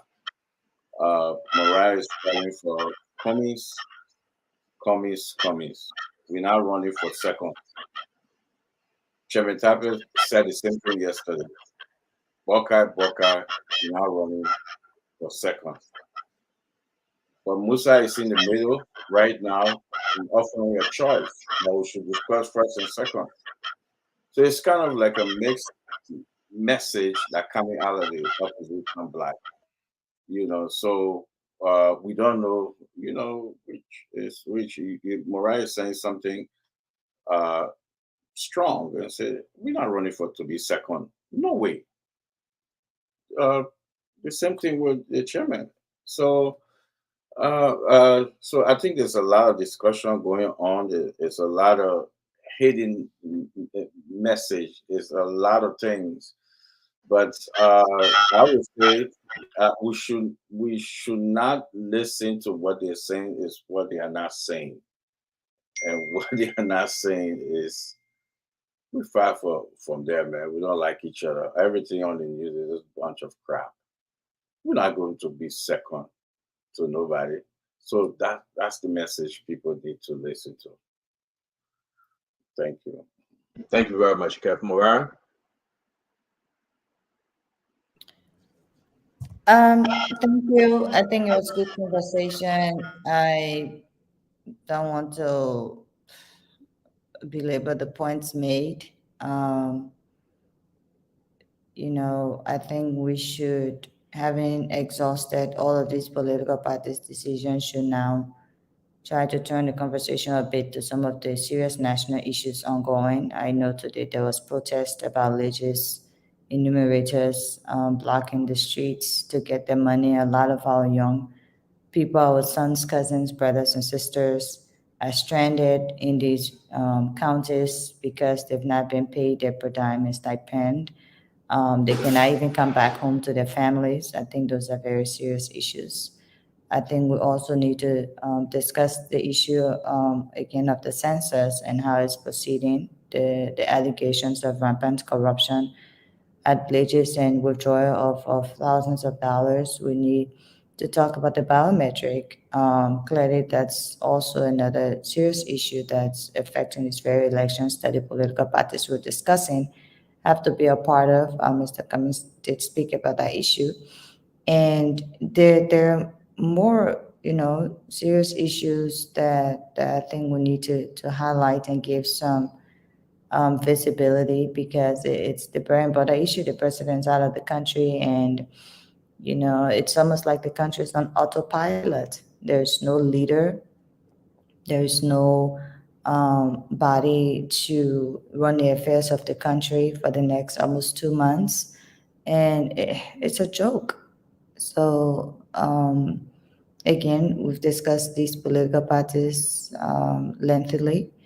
And I'm looking forward to the rest of the week, and hopefully the discussions can center around the bread and butter issues for the Liberian people, because they deserve to have an outlet for the pain You and are right, suffering. Mariah. You are right. Let's try to dive in. The concerning issues in the country. Tomorrow we'll also be talking about the president trip. where he left the country, what is happening. Uh, we will reach out the petroleum group complaining there will be shortage of fuel on the market pretty soon. And I think we'll come up with a good conversation tomorrow to discuss issues that are affecting the Liberian people. Thank you very much, Antonio Yakula. Sintomani Josh. Well, it was a good show. Chairman Bidete, from the comments, I can see that people said he did very well tonight, and he was very mature and measured in his answers. And also, uh, as you all know, Chairman Bidete, he's played a very important role in this opposition process. He's especially with the ANC, he has stood by them as a loyal ally, and he reiterated today that he was going to stand by them throughout the process. But like I said earlier, I said yesterday, what they should have done in the past is what they are doing now, which is good, and it's always good for opposition unity. When you see them trying to unify, it's good for opposition community to unify. You want a competitive process, competitive elections. As I speak all the time, exactly 48 weeks from today will be elections in Liberia, 336 days, and this time is moving. And like we also said, a lot of issues trending our political space right now. I learned today that the president and the vice president are out of the country, and somebody said today that they would wanted to date the Miss Councilor Bronsky. By now, he would have been uh, fiery about these absences of the country. But again, the opposition community, they're watching them to see what role they played on these development. The Supreme Court, also today issued a writ of arrest on the finance minister. We will never discuss it today. And also, legislators they are protesting. And we're hearing also noise from the CDC camp, where you have the Liberians are complaining, the Nigerians are complaining. And so it's getting dicey, and we're going to continue to monitor the process. But as I always say, the next few weeks from now, months will be an interesting time in our political arena.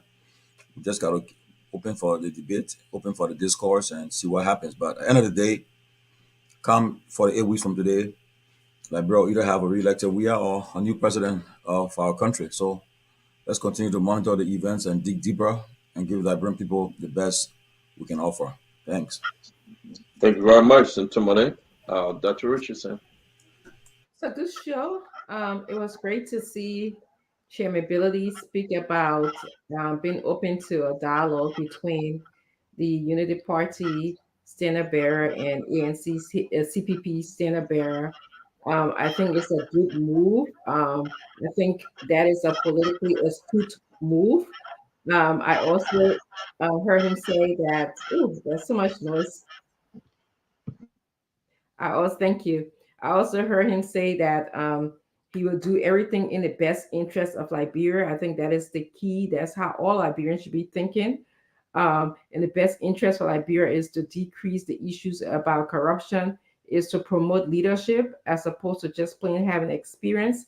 The best issue for Liberia is to talk about these pocketbook issues, as we're seeing Timberlane and Mariah also spoke about. I really appreciate the measured behavior of chairmanability. This is exactly how politicians and Liberians should be acting, because this is because of we all speaking in the best interest of our country.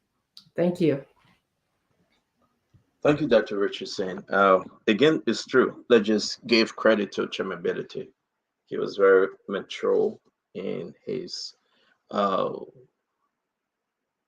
exactly what he was doing today. He was very mature. It's unlike him, so we should give him credit for that. Also, what he said though is I know it will be the discussion moving forward. He said something very strong.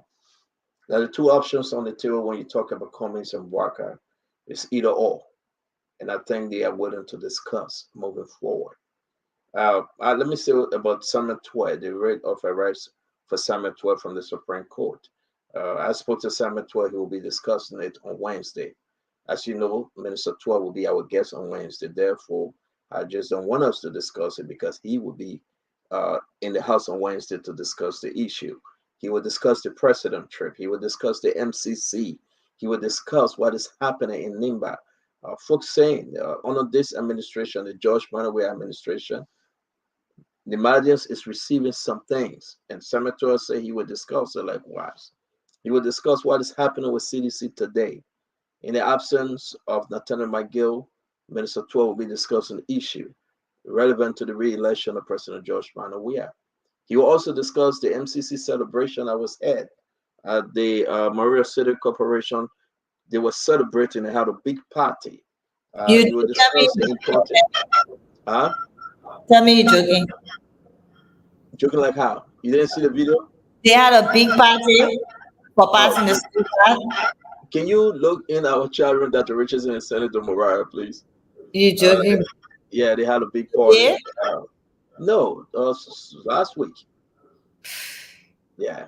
So he will be discussing this whole MCC thing. When the money is coming in, how long they're going to take this government to receive this money? They get money for the thing, but it's spending money to celebrate. Wow. But you'll be on the show on Wednesday. Oh, yeah, So, definitely. yeah, I heard that Kev said you'll be off. I don't know how true it is. But we'll be discussing the issue. And then let's go back to the president trips. And somebody you touched on it. The president is out. The vice president is out. What is happening with our country? It's a big question. I decided to hold my peace, St. Money George, that on Wednesday I will unleash. I will speak on these things. What is happening? Today, the president have declared the 11th of November to be a holiday because of census. It's in the news. The census, serious issue is happening. I don't know whether the president really understanding these things. Whether this person is understanding what is happening at Legis. I begin to just think whether the president today, President, we have declared Friday, November 11, 2022 as national holiday. The Liberian leader through a proclamation today declared Friday, November 11, 2022 a national holiday to mark the beginning of the national census count. Okay, maybe this is taking people by surprise.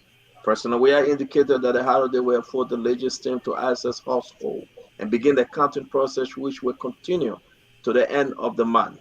Meanwhile, authorities of Legis have disclosed the collection of quality data from the conduct of 2022 census, even though it has been marred by controversy. And listen, who is in the room advising President Weah? You know, you want to say something? Since you want to go ahead. Usually when they having, my history would tell me that. I remember when Samuel Doe did census, past leader did census. That's a day that they address the nation. Census are not just done by proclamation, though. You issued a major wide address, as I witnessed it in history. When they declared the national census for Liberia, the president addressed the nation and called all Liberians and visitors from all walks of life to cooperate with the inaugurators so that they can do the census.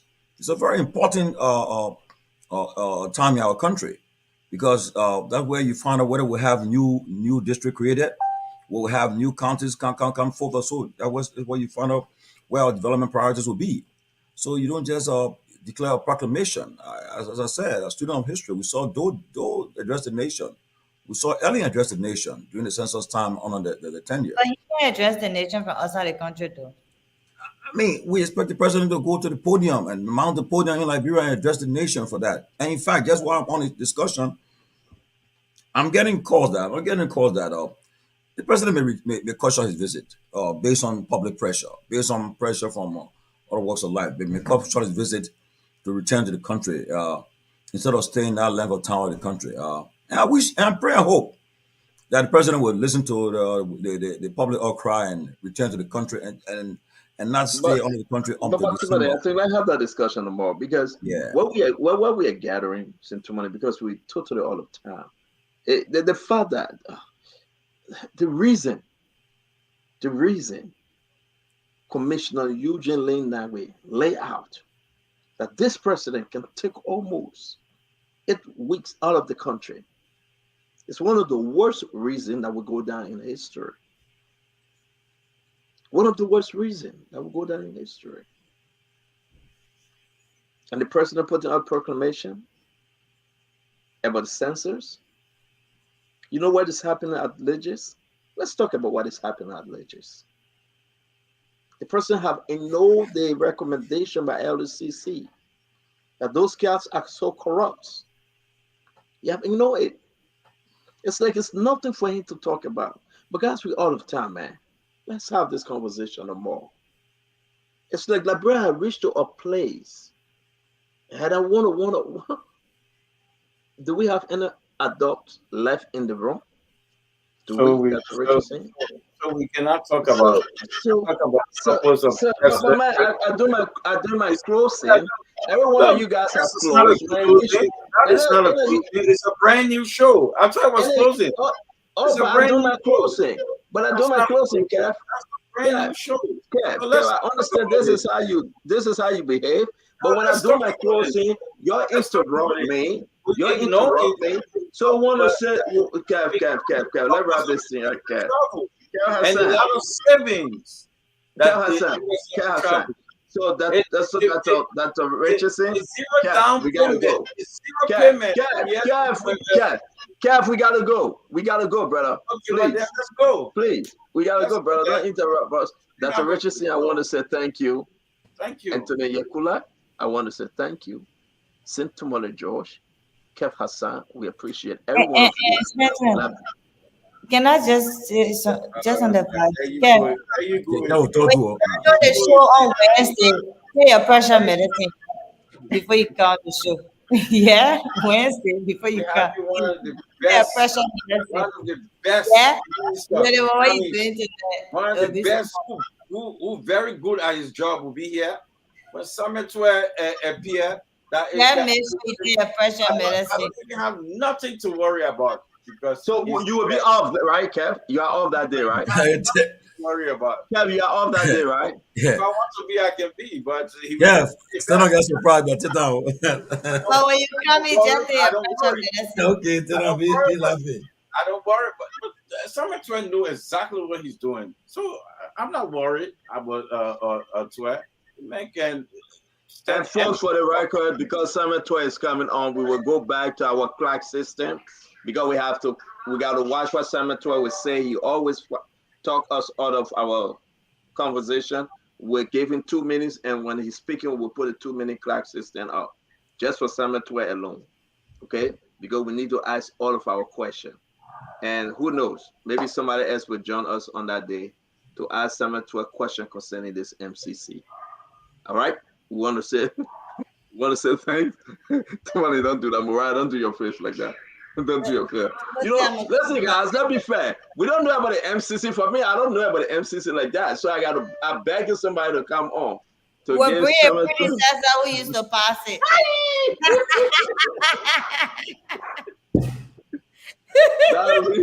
That would be a big one. So anybody come, the person will come and change the result to fail, right? They will change the result. That result will never change. Rufus, good day. Come on. That result will never change. Come on, let's go. That time thing confusing all like hell. We just still thinking that we're in the normal time. The time changed, Mariah. We want to say thanks to every one of you. Dr. Richardson, thank you for listening to us. Sometimes you speak and sometimes you remain silent. So when you post there and say, I listen to you guys that talk to me, that I will lay down my pen, it was a good thing. And we said thank you. So always good that you lay down your pen. We will know it. I'm gonna go there, Mariah. Stop asking questions back. No, you know. I went Nimba today, so I don't know what I stay in Nimba and I stay in Nimba. Leave people alone. No, I check about today. So what are we just open down about? Hey, Kev. Actually, Mariah, I will clarify for you. Okay, I just said that. Tomorrow, God, we gotta go. No, let's talk it. Sorry, Dr. Richardson. I'm sorry. I'm back here, Dr. Richardson. I hate to mute you, but we gotta go. They're going to the next segment. Dr. No, Richardson. that's not fair, though. They're going to the next segment. The guys Rufus, got to go. give us 1 minute. It will just take us a Rufus, minute. James Rufus, I Gooday. beg you. James Gooday. Let's go. I will That's text the you the best back. I thing. beg you. That's the best thing. Let everybody go. We want to No, say we're we're not not going to going. do We're that. staying right Dr. here. Richardson, please don't put your pen on me, We're Morale. staying right here. Yeah, all bad people. She ready to start writing again. they don't want to let her write too much. Oh, like, what's going on with Dr. Richardson? Stop the writing. She was I said, wow, somebody not made it with more mad. But guys, it was a good show, man. We want to say thank you. I can't wait for tomorrow, though. We got to talk about the legends. We got to talk about the president and the vice president staying out of the country. And on Wednesday, we get Samuel Detour in the house. The man that played the music. Play the music? You don't have the music? We got to go through first. Let's play the music real quick. Samuel Detour in the house with this music. That music will be sounding funny on Wednesday. It will be sounding funny. Remember, what are you doing, Survivor? You can find it?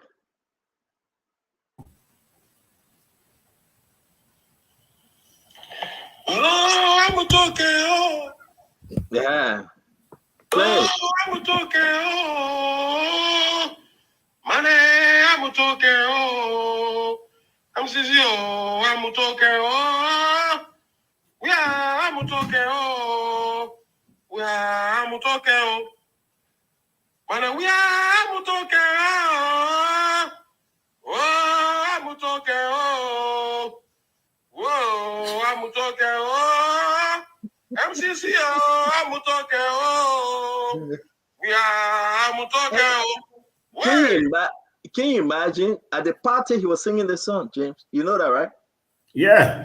He was singing the song at the party. Just by winning MCC. Tell me, what would this guy do if they are re-elected?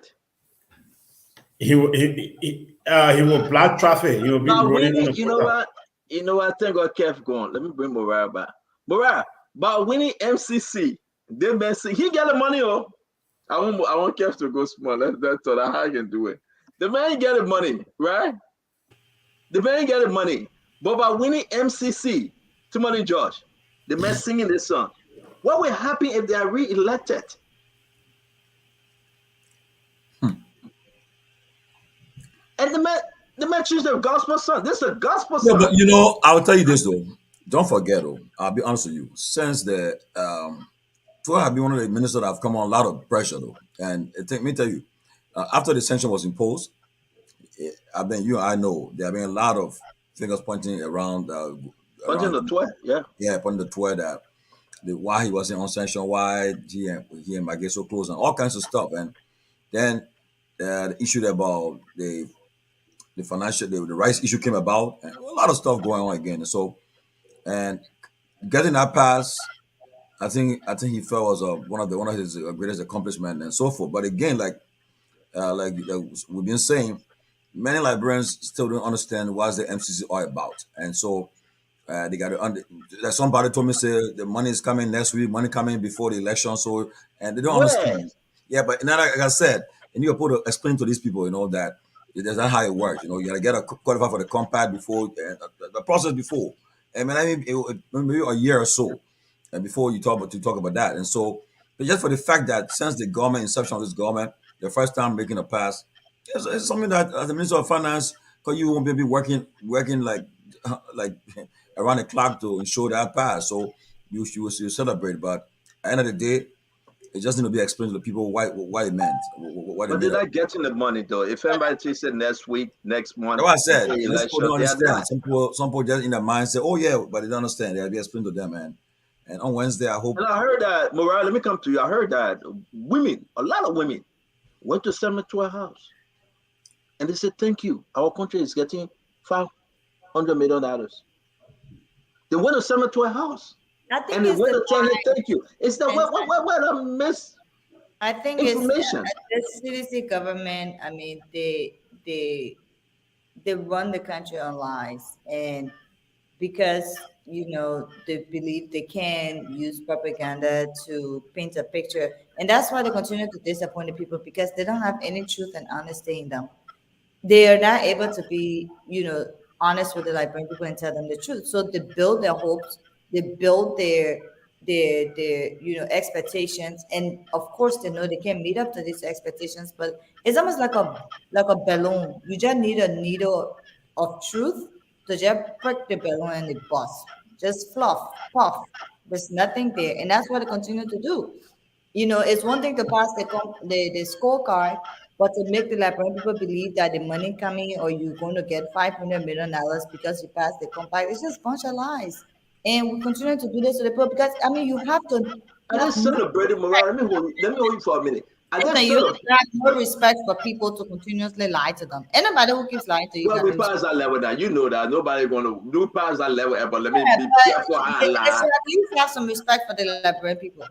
Are we saying that okay, Madam Salif, the government you work in as assistant minister, passed this thing 4 times? How many times did she receive money from America? One She time. received, yeah, One because time. you got to pass and then get the compact. So the compact is the money that you get. There has to be some consistent, trend of passing and meeting all of these scorecards. And we got $257 I million. did, but let me ask you though. I will ask you before I go to money. Are they celebrating because the government, the United States government, said you pass on corruption? Let's stick with corruption. Is there any indicator? Is there any way you can explain this to Liberian that the government of Liberia passed on corruption? Unlike because recently the government of America beat Liberia on corruption, saying But that let your me people are corrupt. But then today they say you pass on corruption. Talk to us, no, Mariah. because even the way passing corruption, I mean, there's no corruption, or that the government isn't corrupt anymore. They're saying so part of the ways you fight corruption is when you start putting into place certain things. So, for example, if you do certain things that they will say, okay, this is part of fighting corruption, the LSCC Act that they talked about, where they strengthening the LSCC, that's an indicator. Of course, anti-corruption is an anti-corruption body. So whatever you do that seems to be strengthening that body will count towards your points. But it doesn't mean that, okay, corruption has ended completely under this government. Mind you, the U.S. government, there's still a lot of pressure on this government. Is that governmental corruption or individual corruption? No, it's government. It's basically saying On the MCC. On the MCC compact is basically saying on the governance level things that you're doing in support of this. So, for example, one of the things that this government failed on, which is something that the U.S. government, the U.S. ambassador did highlight, was the fail on the scorecard of investing in the people, right? And so we know that for a proper government that is based on lifting people out of poverty, that's also a key indicator for all of the factors, all of the things that I they should. understand, but let's talk about corruption though. Let's say this thing for So 712. yes, on corruption, they did Uh-huh. something that went towards the point on fighting corruption, but it doesn't mean that there's no corruption anymore. So in explaining that, you have to be able, and that's why it comes down again to lying to the people. It's like you can just fluff your balloon so far until it ends up bursting in your face.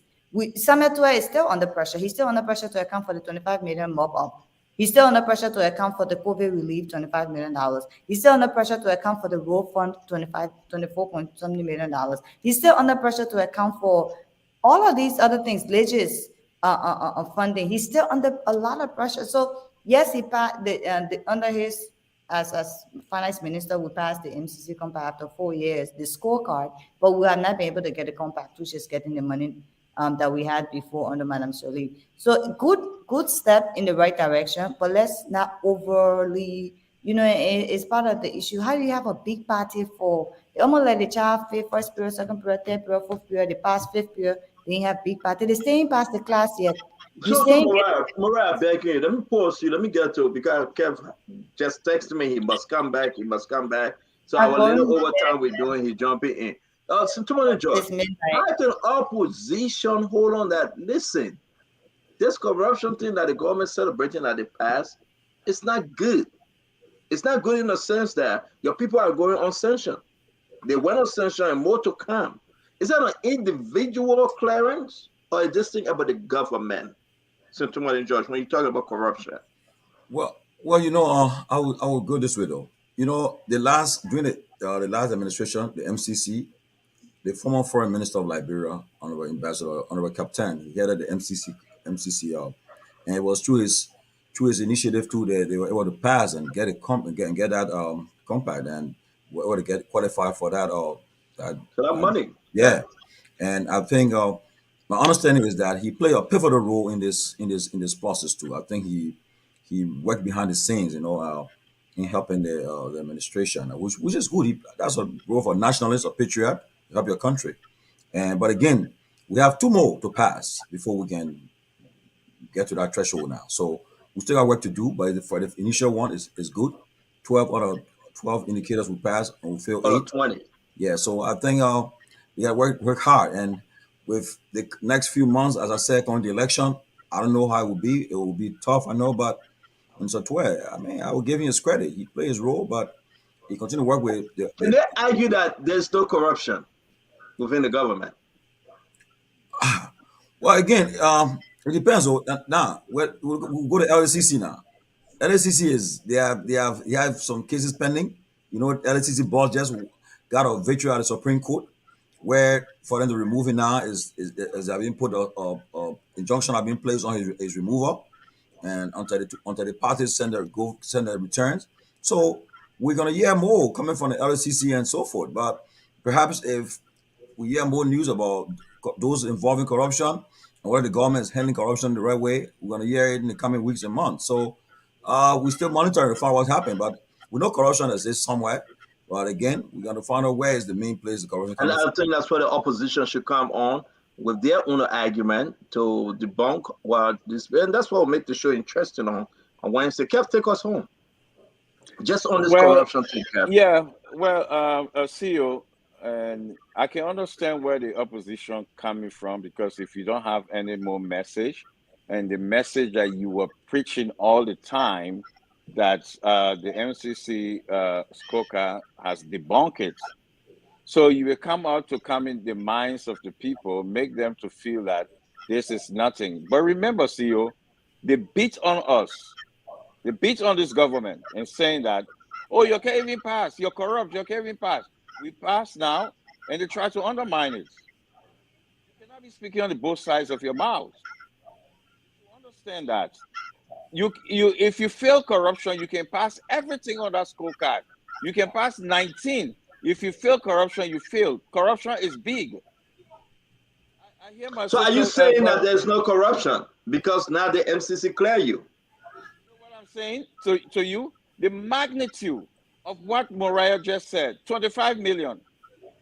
She just called almost 75 to 100 million right now. If what Mariah is saying, that's true. That is true. We will not be passing the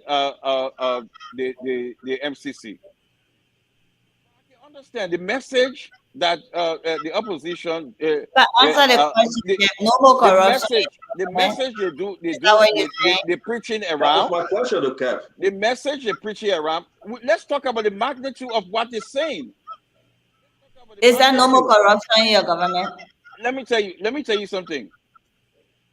You go down on the street right now and try to buy something from the Fulamans. We stay on Fulamans. You try to buy something for. Can I answer? Can I be protected? I'm a guest right now. You. Are you into your computer? Yes, and you guess. You hear me? You hear me? You are now. Mariah asked you my same question. Listen. He's on your guess now. I'm saying to you. I'm saying guess. You got no guess, my man. I'm saying to you. There is no system in the world. No system in the world you can't find corruption in the Fulham store or in the Kobo shop. No corruption. But we are talking about the magnitude of what you guys are going around, especially your political leader. We are talking about the magnitude. You talk about. Listen, if this government were corrupt, we will not pass. So they come. So then by your argument, that means Ellen Johnson said the government are not corrupt. That means they're lying because they pass it all the time. So since they pass it, they were not corrupt. If this government was corrupt, when Ellen Johnson said if time comes, we'll talk about it. Let's talk about what you're preaching. We are not going to Ellen. Let's talk about this. You can't kill your kid with having no. Let's talk about it. But mind you, let me tell you something. Let me tell you something. Ellen Johnson. That means the government corrupt. So I said, but Ellen government passed. So that means Ellen Johnson Sirleaf. But you can't say Ellen government but let me finish that. Ellen Johnson Sirleaf, she won the election twice, right? She won the election twice. So we're going to win this. We're going to win this. Let's talk about your message that you're preaching. Let's talk about the magnitude of the corruption you're labeling us. But what we saying to you, what we saying to your opposition right now, your CPP, your JMB, you don't have no so that your message that's your message now. Are you saying that Ellen's government so that your message? So you take so your message that Ellen because it's your argument. Your argument is because you passed the MCC scorecard, so you're no longer corrupt. And I'm saying, but you've been calling Ellen government corrupt for years. Listen what I'm saying. Listen. The magnitude of the corruption that you and your political leader, are trumpeting around. That is false. Your argument not even taking. So we're gonna have Simon where we're just playing this thing there. We're gonna have Simon. We're gonna have Simon Twain. We're gonna have Simon Twain on Wednesday. I want to say, Kev, thank you for being a guest for the next 5 minutes. We appreciate you. Guys, thank you, man. They don't have no message. They don't have no more message. But those are the listen. Well, Mariah, what would be your new message? What would be your message? On both sides, right? Judging on both sides, that's a serious question. Is the government still corrupt? And if the opposition say yes, why then MCC cleared this government to pass them under the MCC? MCC cleared the government is the government corrupt. But the MCC passed the scorecard for putting into place certain measures to curb corruption. Ain't say they're not corrupt. So that argument is saying that because Ellen government was never corrupt. So that contradicts CBC message that Ellen government was corrupt.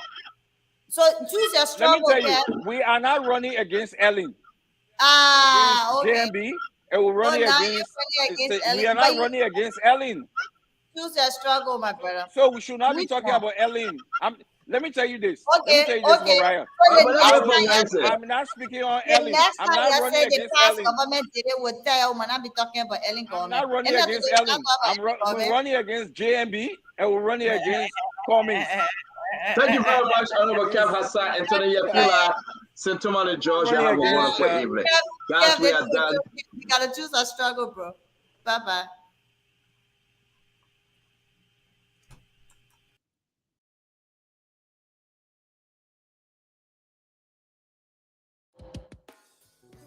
Yes, I, a special one from the CEO, stand coming with the spoon. And your boy, Friday the South and Bend, charging.